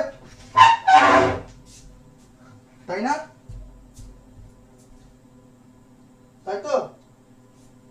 হ্যালো, তারা কি করবে, অন্য পথ বাঁচতে তখন তারা ভাববে যে অন্য কিছু করতে হবে। ধরো আজকে মাইক্রোসফট পুরো জায়গাটা পুরো ক্যাপচার করে নিয়েছে, গুগল পুরো ক্যাপচার করে নিয়েছে, তখন স্যার আর তো কাউকে ঢুকতে পারছে না, তখন কি করবে, তখন লোকজন ভাববে ভাই মহাকাশে যাব, অন্য কোনো পৃথিবী তৈরি করব, ইলন মার্কসের মতো লোকজন চলে আসবে, বা দুম করে লোকজন মদ খাবে, দুম করে ভাববে যা আমার পুরনো প্রেমিকাকে দেখতে পাচ্ছি না, একটু ফেসবুক বানিয়ে ফেলি। তার মানে স্যার এখানে কি আসবে, নতুন চিন্তা ভাবনা করা লোকজন আসবে, কারণ বড় লোকরা তো উঠতে দিচ্ছে না। যারা বড় বড় লোকজন তারা তো নতুন লোককে তো স্যার উঠতে দেবে না, তাদের মার্কেটে সেম প্রোডাকশন তো করতে পারবে না তারা। তাহলে স্যার মার্কেট ধরতে যদি নাই পারে স্মল হাউস, তারা তো প্রমোট হবে বড় লোকদের দ্বারা, তারা তো এমনিই মরে যাওয়ার মতো অবস্থা হবে। তখন অ্যাকচুয়ালি কিসের প্রবণতা বাড়বে, এন্ট্রারপ্রেনারশিপ, যে আমরা নতুন কিছু করে এক ধাক্কায় পৃথিবী উল্টে দেবো, ফেসবুক চলে আসবে স্যার। বোঝা গেল? অর্থাৎ যেটা সরকারের কন্ট্রোলের বাইরে, সরকার কন্ট্রোল করতে পারে না। এটা হচ্ছে স্যার ক্যাপিটালিস্টিক বা মার্কেট ইকোনমির ভূমিকা বা বৈশিষ্ট্য। এটার স্যার উল্টোটা হচ্ছে সোশ্যালিস্টিক অ্যাপ্রোচ। এখানে কি বলবে, ধরো তুমি একটা কষ্ট করে করে কোম্পানি তৈরি করেছো, যখন প্রফিট হচ্ছে, ধরো তুমি ইনকাম করছো প্রতি মাসে 1 লাখ টাকা করে, তোমার কাছে 5 জন স্টাফ রয়েছে, দুম করে সরকার বলবে যে ভাই তোমার কোম্পানি নয়, এখন থেকে তোমার কোম্পানি আসলে দেশের কোম্পানি, অর্থাৎ পাবলিক সেক্টর। এখানে পুরোপুরি পাবলিক সেক্টরের দ্বারা কন্ট্রোল হবে, কারণ দেশের আভ্যন্তরীণ যা সম্পদ সবটাই দেশের বা সরকারের সম্পদ। তুমিও নাগরিক, সেও নাগরিক, তাই তোমার টাকা নয়। তোমার কোম্পানি করেছো, ঠিক আছে, এক কাজ করো, তুমি আমার এমপ্লয়ি হয়ে যাও, তোমার বেতন হচ্ছে 10,000 টাকা। তাহলে তুমি যে মালিক ছিলে, কষ্ট করে বুদ্ধি করে তুললে, সেটাও ডুবে গেল। বলবো যাব বাবা, আমি একটা কোম্পানিকে তৈরি করলাম, এখন আমি গভর্নমেন্ট এমপ্লয়ি হয়ে গেলাম। অর্থাৎ এটাও পুরোপুরি ঠিক নয়। এখানে যেমন অবস্থা খারাপ করে দিচ্ছে গভর্নমেন্ট কন্ট্রোল করছে না বলে, এখানে স্যার কি করে, গভর্নমেন্ট পুরোটাই কন্ট্রোল করে নেয়, পাবলিক সেক্টর কন্ট্রোল করে নেয়। তবে স্যার এখানে প্রাইভেট সেক্টর থাকবে কি থাকবে না, সেটা ডিপেন্ড করবে কার ওপর, গভর্নমেন্টের ওপর। বোঝা গেল? এবং সরকার এখানে কি করবে, যারা পিছিয়ে পড়া লোকজন, আন্ডার প্রিভিলেজ যারা, সেই আন্ডার প্রিভিলেজ লোকজনকে ডেভেলপ করার জন্য স্যার কি করবে, প্ল্যান করবে, প্ল্যান ইকোনমি করবে, যে এরম ভাবে এদেরকে ডেভেলপ করতে হবে। বড় লোকের থেকে ট্যাক্স তোলো, এদেরকে দেওয়ার চেষ্টা করো ডেভেলপ করে করে। বোঝা গেল? অর্থাৎ তারা প্ল্যান ইকোনমি করার জন্য চেষ্টা করবে, পলিসি মেকিং তৈরি করবে টু ইরাডিকেট দ্য পভার্টি। বোঝা গেল? সম্পদের, ওয়েলথের ডিস্ট্রিবিউশনের জন্য তারা চেষ্টা করবে। এবার তারা যদি অতিরিক্ত কমান্ড করে ফেলে, সব কিছুতেই নাক গলায়, তখন তো সেটা হয়ে যাবে কমান্ড ইকোনমি, যেমন স্যার নর্থ কোরিয়ার লোকজন করে। তাহলে ক্যাপিটালিস্টিক কান্ট্রিগুলো কারা কারা, আমেরিকা, ইউকে বা জার্মানির মতো লোকগুলো যারা বিত্তশালী দেশ। আর সোশ্যালিস্টিক দেশ কারা, যেমন স্যার রাশিয়া ছিল আগে। কমান্ডটা কারা স্যার, সব কিছুতে নাক গলায় কেমন, নর্থ কোরিয়া, চায়না, সব কিছুতে স্যার নাক গলিয়ে দেয়। গুগল চলবে কি চলবে সেটা কারোর ওপর ডিপেন্ড করে না, সরকারের ওপর ডিপেন্ড করে। বোঝা গেল না? বোঝা গেল না? ক্লিয়ার? এই যখন পরিস্থিতি হচ্ছে, তখন যখন দুটোই খারাপ, সেই সময় 1929-30s সময় প্রথমবারের জন্য জেমস কেইন্স বলছেন যে আসলে দুটোই বিপদ। সরকার অতিরিক্ত কন্ট্রোল করলেও বিরক্তকর হবে, যে ভাই আজকে আমি আপেল কিনবো না শশা কিনবো, সেটাও যদি সরকার বলে দেয় তাহলে তো মুশকিল। আর যদি আজকে আমি আপেল বেচবো না শশা বেচবো, সেটা যদি সরকারের কথা অনুযায়ী চলতে হয় তাহলেও তো মুশকিল। অর্থাৎ যেখানে উৎপাদক এবং যারা গ্রাহক কারোরই কোনো ফ্রিডম নেই, তাহলে তো মুশকিল হবে, দুটোই মুশকিলের জায়গা। তাই জন্য স্যার বলছে যে ভাই দুখাই দরকার, যে প্রাইভেটও থাকবে আবার পাবলিক মানে গভর্নমেন্ট সেক্টরও থাকবে, বোথ সেক্টর থাকবে, এবং যারা প্রডিউসার এবং যারা কনজিউমার দুজনেরই কি থাকবে, ফ্রিডম থাকবে। ঠিক আছে? 3 নম্বর কি, যারা পিছিয়ে পড়া লোক তাদেরকে দেখভাল করার জন্য স্যার প্ল্যান্ড ইকোনমি থাকবে। একেই স্যার বলছে মিক্সড ইকোনমি। যেমন স্যার উদাহরণ হচ্ছে যারা পিছিয়ে পড়া দেশ, থার্ড ওয়ার্ল্ড কান্ট্রিজ, যেমন ইন্ডিয়া, যেমন বাংলাদেশ, এই ধরনের যেমন মিয়ানমার, এই ধরনের দেশগুলো হচ্ছে মিক্সড ইকোনমি কান্ট্রি। একটা পাতি কোশ্চেন বহুকাল আগে বহুদিন ধরে আসতো যে ভারতের অর্থনৈতিক ব্যবস্থা কেমন, আমরা অন্তর দিতাম মিক্সড ইকোনমি। তো এখন রেলের গ্রুপ ডি পরীক্ষাগুলো দেওয়া আসে, এটা খুব বেসিক লেভেলের কোশ্চেন, এগুলো মনে রাখার মানে খেয়াল করে যেও, এগুলো খুবই পাতি লেভেলের কোশ্চেন। হয়েছে একটুকু? স্যার রিচ আর পুয়ারের মধ্যে সবচেয়ে বেশি ডিসপ্যারিটি ক্যাপিটালিস্টে দেখতে পাবো? একদম একদম সবসময়। প্ল্যানিং আর সবচেয়ে কম? প্ল্যান সবচেয়ে কম? সবচেয়ে কম আমরা দেখতে পাবো মিক্সড ইকোনমিতে। হওয়া উচিত। প্ল্যানিং করে প্ল্যানিং ইকোনমিক হচ্ছে কি সোশ্যালিস্ট আর মিক্সড দুটোই সবই হয়। না না, মিক্সড দেখা উচিত, বাট দেখা যায় না অনেকগুলো ফ্যাক্টরের ওপর, পপুলেশনের ওপর ডিপেন্ড করে। পপুলেশন, সরকারের কতখানি মহৎ উদ্দেশ্য রয়েছে, সেখানে ঘাপলাবাজি আছে কি নেই, ঠিক আছে? সরকার দেখা গেলো উন্নয়ন করতে চাইছে, কিন্তু যে উন্নয়নের টাকাটা স্যার? সেটা মাঝখান থেকে কেটে নিয়ে বেরিয়ে গেল, তাহলে তো আর হবে না, তাই না? হওয়া উচিত মিক্সড ইকোনমিটা। হ্যাঁ বলো, কি বলছো মৈত্রী? স্যার বলছে সোশ্যালিস্টকেও তো দেখা যেতে পারে, কারণ এখানে তো গভর্নমেন্ট মানুষের কথা ভাবছে। এখানে দেখা যেতে পারে, বিশেষ করে উচিত, কিন্তু স্যার এটা হয় না কেন জানো? তার কারণ এখানে গভর্নমেন্ট ডিসাইড করে দিচ্ছে কে বড় লোক হবে কে গরিব লোক হবে। বা সরকার যদি পুরোপুরি, মানে সরকার ঠিক হবে না বেঠিক হবে তুমি বুঝবে কি করে? হ্যাঁ স্যার, সেটা ঠিক। তার মানে স্যার এখানে মুশকিলটা হচ্ছে সোশ্যালিস্ট হবে না মিক্সড ইকোনমি হতে এই প্রবলেমটা থাকবে না, এটা ডিপেন্ড করে that's up to the government decision. বোঝা গেল? গভর্নমেন্টের ডিসিশনের উপর ডিপেন্ড করছে, কারণ এখানে পাবলিকও আছে প্রাইভেটও আছে। আমি কেন বললাম মিক্সড চান্সটা বেশি ডিস্ট্রিবিউশনে, তার কারণ হচ্ছে এখানে প্রাইভেটও তার মতো করে ডিসিশন নিতে পারে। মানে ধরো তুমি আজ যদি নতুন কোনো ইনভেনশন করো কোনো কিছু, তাহলে কি করতে পারো না? যেমন স্যার আগেকার দিনে শুধুমাত্র অফলাইনে পড়া হতো, কিন্তু অনলাইনেও যে পড়া যায় বেশ কিছু সংস্থা তারা তো দেখিয়ে দিল, তাই না? সেখানে তো এন্টারপ্রেনারশিপ উঠে আসলো, আসলো নাকি? আজকে খান স্যার তো উঠে আসলেন, আরে তো বাইজু তো উঠে আসলো। এটা তো স্যার আগে তো হচ্ছিল না। একটা এডুকেশন সেক্টর তো স্যার কোনোরকমভাবে দীর্ঘদিন ধরে অফলাইন ভিত্তিক ছিল, কিন্তু সেটাও যেটা ইকোনমিক জায়গা সেটা তো স্যার এরা তো দেখিয়ে দিল, এটা তার চান্স। এবং সেই ইকোনমিক সেক্টরেও কিন্তু প্রচুর লোক কর্ম করে খাচ্ছে, তারা কন্টেন্ট রাইটার হোক, তারা টাইপিস্ট হোক, তারা শিক্ষক হোক, তারা অ্যাডমিনিস্ট্রেটিভ লাইনে থাকুক, সেই সেক্টরের কিছু না কিছু করে খাচ্ছেন, মার্কেটিংয়ের দিক থেকে থাকুক, ইনকাম তো হচ্ছে, যেটা তো আগে জেনারেট ছিল না। তারপরে নতুন একটা সেক্টর তৈরি হলো। এবার এডুকেশনকে অনলাইন করা যাবে নাকি পুরোপুরি গভর্নমেন্ট কন্ট্রোল করবে, সোশ্যালিস্ট হলে কি করে বলবে তুমি? পুরোপুরি বলতে পারো না। তার মানে হ্যাঁ স্যার, চান্সেস বেশি রয়েছে তোমার প্রবলেম। কি মিক্সড তো হওয়ার চান্স বেশি রয়েছে, বাট অ্যাকচুয়ালি সোশ্যালিস্টেও দেখা যেতে পারতো বা পারেও, কিন্তু সোশ্যালিস্টে বা মিক্সডে হবে কি হবে না সেটা ডিপেন্ড করে অ্যাকচুয়ালি গভর্নমেন্টের ওপর।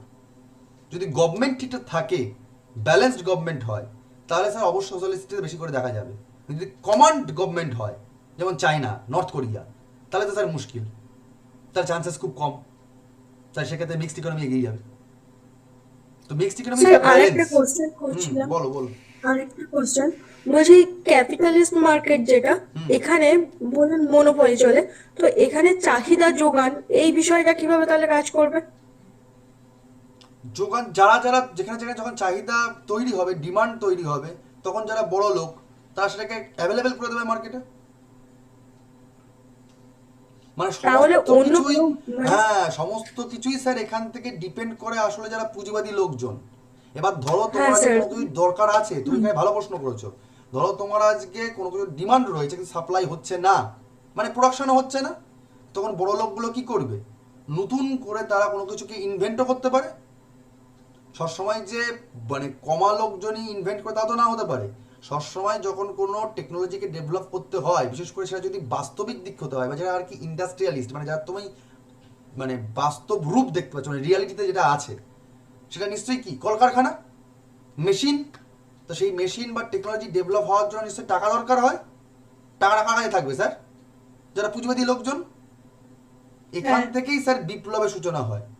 আর ঠিক এই কারণেই স্যার ইংল্যান্ডে বিপ্লব হয়েছিল, কারণ স্যার ওখানে ডিমান্ড ছিল, সাপ্লাই ছিল না। যখনই স্যার কলকারখানা তৈরি হয়ে গেল, মেশিন চলে আসলো, ইঞ্জিন আসলো, তখন কাঁচামালের দরকার পড়লো, আবার ডিমান্ড বেড়ে গেল। এবার যখন ডিমান্ড চলে আসছে, সাপ্লাই বাড়াচ্ছে সমস্ত নাবিকরা, সঙ্গে সঙ্গে একটা ইন্ডাস্ট্রিয়ালিস্ট রেভলিউশন চলে আসছে, শিল্প বিপ্লব সূচনা হয়ে যাচ্ছে 18th সেঞ্চুরিতে। বোঝা গেল? টাকা না থাকলে কোনো গেম নেই। যার টাকা আছে, হ্যাঁ স্যার, এখানে যার ব্যাপারটা টাকা main। আছে সেই বাজার লিড করে শেষ পর্যন্ত। যার টাকা নেই, যত ভালোই হোক না কেন, সে লিড করতে পারবে না। আর এই বড় লোকজন তারা আসলে মার্কেট নষ্ট করার ধান্দা করে, এবং একটাই লক্ষ্য থাকে, কমপ্লিট প্রফিট। অন্য লোককে মেরে ফেলো, নিজে লুটে পুটে খাও, কমপ্লিট প্রফিট। ঠিক আছে, এটা আনহেলদি হ্যাঁ, একটা স্যার। জায়গা, এটা আনহেলদি জিনিস, দেশের ইকোনমির জন্য এটা আনহেলদি জিনিস। এখানে রিসেশন আসতে পারে, ইনফ্লেশন বেড়ে যেতে পারে। এখন টাকা নেবে না নেবে না নেবে না, দুম করে টাকা বাড়িয়ে দেবে, তখন কি হয়ে যাবে স্যার? রিসেশন চলে আসবে। ঠিক আছে, তো এদের জন্য যতক্ষণ মানে যথেষ্ট রকম ভাবে মানে বিপদ আসতে পারে, এসেও যায়ও আর কি। যাই হোক, অ্যান্ড লাস্ট ওয়ান যেটা আমরা পড়বো, লাস্ট ওয়ান, আর কিছু বলবো না, লাস্ট টপিক বলছি, সেটা হচ্ছে ইকোনমিক সেক্টরকে স্যার আমরা 3-4 ভাগে ভাগ করতে পারি। সেক্টর, লাস্ট টপিক, আর 5 মিনিট টাইম নেব স্যার। একটা হচ্ছে প্রাইমারি সেক্টর বা প্রাথমিক ক্ষেত্র। প্রাথমিক ক্ষেত্র তো স্যার কি, ধরো তোমার কোনো টাকা পয়সা কিছু নেই, তোমার একখণ্ড জমি রয়েছে, তুমি স্যার জমিতে কি করবে? চাষ করবে। ধরো তোমার জমি নেই, তুমি কারোর পুকুরে গিয়ে টুকুস করে একটু মাছ তুলে নিয়ে এসে বিক্রি করে দিলে। তার মানে তোমার এই পুকুরটাও তো জমির উপর নির্ভর করছে, কারোর না কারোর তো জমি। তার মানে এটা তো বেসিক কোনো কিছুকে ডিপেন্ড করে যে ইকোনমিক সেক্টর রান করে তাকে বলা হয় প্রাইমারি সেক্টর, প্রাথমিক ক্ষেত্র বলা হয় বা মুখ্য ক্ষেত্র বলা হয়। কোন কোন সেক্টর স্যার? যেমন মূলত এগ্রিকালচার, যেমন মূলত স্যার ফিশারি, যেমন মূলত স্যার জমি মানে স্যার কি হবে? মাইনিং। ঠিক আছে স্যার, এই জিনিসগুলো স্যার হচ্ছে প্রাথমিক ক্ষেত্র, প্রাইমারি সেক্টর। এবার তোমার জমি আছে, তুমি এগ্রিকালচার করছো, চাষবাস ভালো হচ্ছে, এবার তোমার আলু তৈরি হলো, তুমি কি করবে? আলুর চিপস বানাবে। চিপস বানানোর জন্য স্যার কারখানা দরকার, লেবার দরকার। তো তোমার তো জমি ছিলই, তুমি কি করবে? জমির মধ্যে কারখানা বানিয়ে দেবে, মানে স্যার সেকেন্ডারি সেক্টর। তাহলে ল্যান্ড প্লাস যখন লেবার চলে আসে তখন স্যার কি বলবো? Secondary sector. অর্থাৎ ম্যানুফ্যাকচারিং যে কোম্পানিগুলো রয়েছে, ম্যানুফ্যাকচারিং বা বলতে পারো কনস্ট্রাকশন, যে যে ক্ষেত্রগুলোতে আছে সবকটাই হচ্ছে সেকেন্ডারি সেক্টর। যেমন ইন্ডাস্ট্রি আর কি। ঠিক আছে, আর এই দুটোর মধ্যে যারা লেনদেন করে, ব্যালেন্স করে, সার্ভিস দেয়, তাকে স্যার কি বলবো আমরা? টারশিয়ারি সেক্টর বা তৃতীয় ক্ষেত্র, টারশিয়ারি সেক্টর বলবো। অর্থাৎ এই বেসিকের থেকে, প্রাইমারি থেকে সেকেন্ডারিকে যারা সার্ভিস দিচ্ছে, ধরো তোমার আলু রয়েছে, তুমি কাউকে আলু সার্ভিস দিচ্ছ, তারা আলু চিপস বানাচ্ছে, সুতরাং র মেটেরিয়াল এখানে আলু, তাহলে এই যে ট্রান্সপোর্ট সিস্টেম সেটা কি হলো? সার্ভিস দিচ্ছে। আবার তোমার আলু চিপস করছো, আলু চিপস বানাচ্ছ, খরিদ্দারকে দিচ্ছ, প্রোভাইড করছে, টারশিয়ারি সেক্টর স্যার। অর্থাৎ যারা সার্ভিস দেয়, service sector is the tertiary sector. বোঝা গেল? যেমন স্যার কি, ব্যাংকিং সার্ভিস দেয়, মানে তোমাকে টাকা রাখতে পারছো না, ফাড়ের তলায় রাখবে না, তুমি কি করে? ব্যাংকে রাখছো, তোমার হয়ে ব্যাংক জমা রাখছে, স্যার এটা টারশিয়ারি সেক্টর। তুমি বিমা করবে, টারশিয়ারি সেক্টর। তুমি এডুকেশন নেবে, টারশিয়ারি সেক্টর। তুমি আজকে ঘুরতে যাবে, কোনো ট্যুরিজম যে তোমার যে হাউসগুলো রয়েছে তার সাথে তুমি কোনো ফেসিলিটি নিচ্ছ, তোমার হয়ে টিকিট কেটে দিচ্ছে ট্রাভেল ট্যুরিজমের যে কোম্পানিগুলো হয়।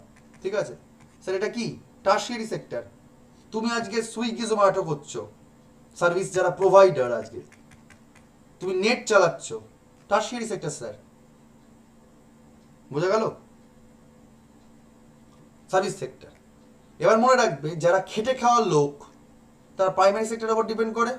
তা মনে রাখবে এই সেক্টরের যে মানে কি বলবো, মানে ইমাজিন বা ইমাজিনারি, তাকে ইমাজিনারি করা হয় কোন কালার দিয়ে?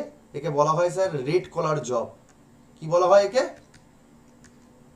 প্রাইমারি সেক্টরের সঙ্গে যারা যুক্ত তাকে কি বলা হয় স্যার? রেড কলার জব বলে। যারা সেকেন্ডারি সেক্টরের সাথে যারা যুক্ত তাদেরকে স্যার কি বলা হয়? Blue collar job. আর যারা সার্ভিস সেক্টরের সাথে যুক্ত বা টারশিয়ারি সেক্টরের সাথে যুক্ত তাকে বলা হয় কি স্যার? White collar job. না না না না, pink collar job. Pink collar job. তুমি ম্যাক্সিমাম নার্সিং হোমে যাও, যারা নার্স তারা কি কালার পরে গো? পিঙ্ক কালার পরে না? তুমি আজকে কোনো কলকারখানায় যাও, দেখো লেবারগুলোর কালার কি স্যার? Blue colour. তুমি ল্যান্ডে যাও, যারা একদম আরও নিচের লেভেলে খাটছে, যারা লাইনে যারা খাটাখাটনি করে, তারা দেখো লাল রঙের জামা কাপড় পরে। যারা লেবার লোকজন তারা লাল রঙের জামা কাপড় পরে।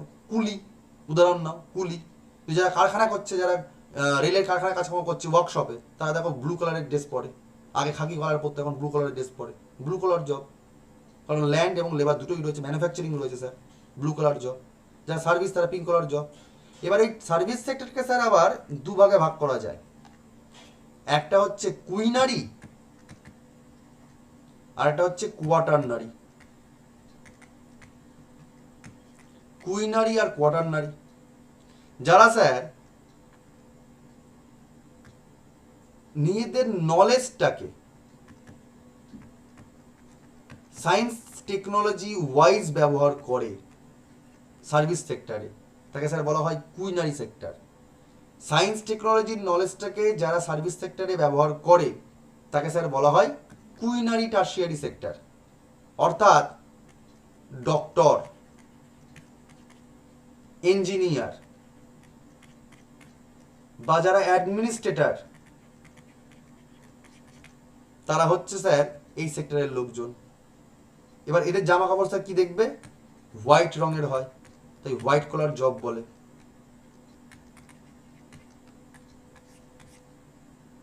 এবার এই ডাক্তার, ইঞ্জিনিয়ার, অ্যাডমিনিস্ট্রেটরকে যারা পুষছে, মানে যারা নেতা লোকজন, মন্ত্রী লোকজন, তারা তো আরো বেশি শিয়ানা, ঠিক আছে? তারা হচ্ছে কোয়াটারনারি সেক্টর, যারা কমপ্লিটলি এক্সিকিউশনের সাথে যুক্ত রয়েছে, এন্টায়ার সিস্টেম তারা কন্ট্রোল করে, তারা হচ্ছে কোয়াটারনারি সেক্টর। এদেরকে স্যার বলা হয় কি? Golden collar job.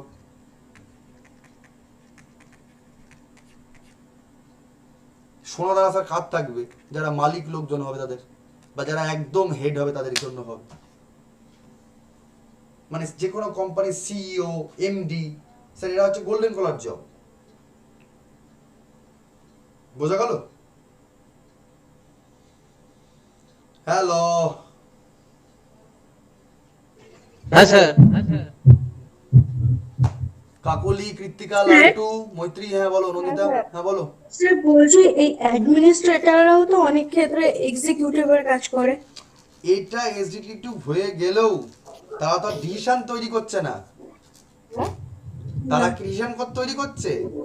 তারা তাদের নলেজকে ব্যবহার করছে। মানে ধরো তুমি আজকে ডিএম হয়েছো, ঠিক আছে? তো ডিএমটা তোমার কি করে?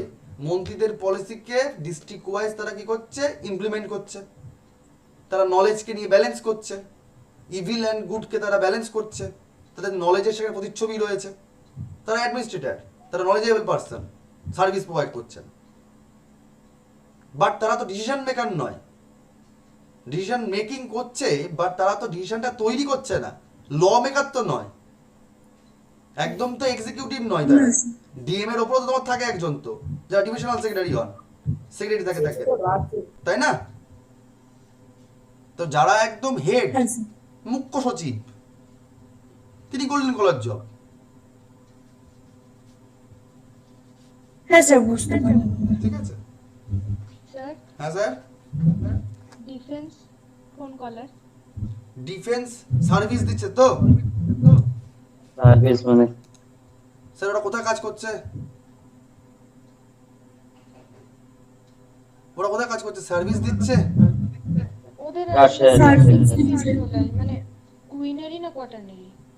হ্যাঁ, তো ওরা স্যার গায়ে ধরে কাটছে, বুদ্ধি করে কাটছে স্যার। এটা কুইনারি সেক্টর, কোয়াটারনারি নয়, কারণ ওরা তো ডিসিশন করছে না। বোঝা গেল? কাইন্ড অফ অ্যাডমিনিস্ট্রেটর তো ওরা। ওরা তো আর বলছে না যুদ্ধ করব বা যুদ্ধ করব না। ওরা কি সেই ডিসিশন নিচ্ছে?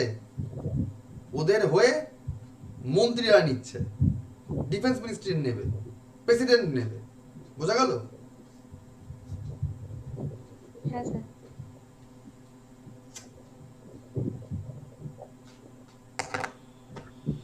আর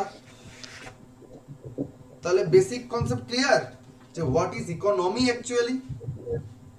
এবার তোমরা চ্যাপ্টারগুলো পড়ো আলাদা আলাদা করে। এটা হচ্ছে ইকোনমির একদম বেসিক চ্যাপ্টার, শুরুর চ্যাপ্টার, ইন্ট্রোডাকশনই চ্যাপ্টার। কারো কোনো প্রশ্ন আছে? নেই তো?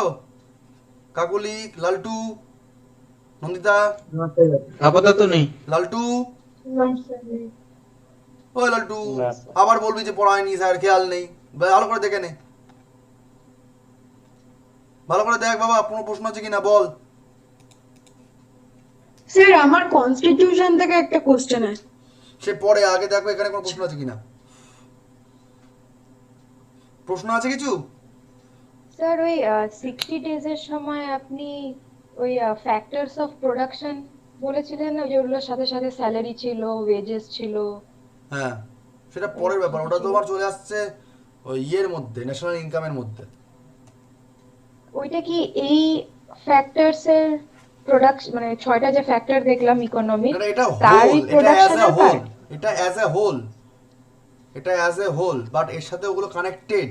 মানে ধরো তুমি যদি আজ প্রোডাকশন করতে যাও, যে কোনো রকম প্রোডাকশনের জন্য তোমার কি লাগবে বাবা? তোমার জায়গা আছে কি নেই সেটা দেখতে হবে, তাই না? ধরো তুমি আজকে আলুর চিপস বানাচ্ছ, কিন্তু তোমার নিজের বাড়িতে জায়গা নেই, তখন তুমি কি করবে? কোনো জমি ভাড়া নেবে না, বা কোনো কারখানা বা কোনো ফ্লোর ভাড়া নেবে না, তাই তো?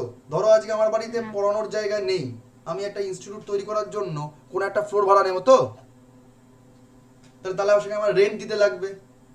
ধরো আজকে আমি একা পড়াবো না, আমার টিচিংদের, আজকে টিচার্সদের হেল্প লাগবে, অ্যাসোসিয়েশন টিচার লাগবে, তাহলে আমি কি করবো? তাদেরকে আমার একটা স্যালারি দিতে লাগবে। তাহলে স্যালারি, ওয়েজেস, রেন্ট, স্যার এগুলো তো ইনক্লুড হয়ে যায়। তার মানে সেটা পুরোপুরি আমার যে আয় ব্যয়, আমার আয় ব্যয় হিসাব করার জন্য স্যার যেমন লাগে, তাহলে দেশের ক্ষেত্রেও নিশ্চয়ই এগুলো আয় ব্যয় লাগে, সেটার ক্ষেত্রে অন্য। বাট এগুলো all over as a whole, এই 6 point important major factors in the economy for the nation. বুঝে গেল? স্যার প্রোডাকশন তো নিজেই ন্যাশনাল ইনকামের পার্ট না। হ্যাঁ, তো overall production national income part নয়, কিন্তু ন্যাশনাল ইনকাম মধ্যে স্যার প্রোডাকশন অ্যান্ড তো সার্ভিস থাকে, তাই না? গুডস অ্যান্ড সার্ভিস তো থাকে, তো গুডস থাকা মানে তো স্যার কি হবে? প্রোডাকশন থাকবেই। তো ওইটাকে আলাদা করে ফ্যাক্টর কেন বানালো, বা মানে একটা আলাদা করে ফ্যাক্টর, হ্যাঁ, কেন বানালো? ন্যাশনাল ইনকাম পড়ানোর সময় তোমার ডিটেল বলছি, এটা তুমি এই মুহূর্তে বুঝবে না, এটা তো একদম বেসিকটা পড়ালো, ন্যাশনাল ইনকাম পড়াবার সময় তোমাদের আবার বলছি আলাদা করে, ঠিক আছে? আমি যখন ইকোনমি পড়াবো তখন তোমাদেরকে আমি আলাদা করে আবার বলে দিচ্ছি চ্যাপ্টার ওয়াইজ, ঠিক আছে? ঠিক আছে স্যার। হ্যাঁ, কারো কোনো টপিকে প্রবলেম আছে? যেটুকু পড়ালাম সেই টপিকটার উপর বলো আমাকে, কারণ এখনো তো শেষ হয়নি, কানেক্টেড জায়গা আছে আরো অনেক, বাট যেটুকু পড়েছি তাতে কোনো প্রশ্ন আছে? না স্যার, আপাতত নেই। ওকে, তাহলে রেকর্ড না অফ স্যার। করছি, তাহলে রেকর্ডটা অফ করছি।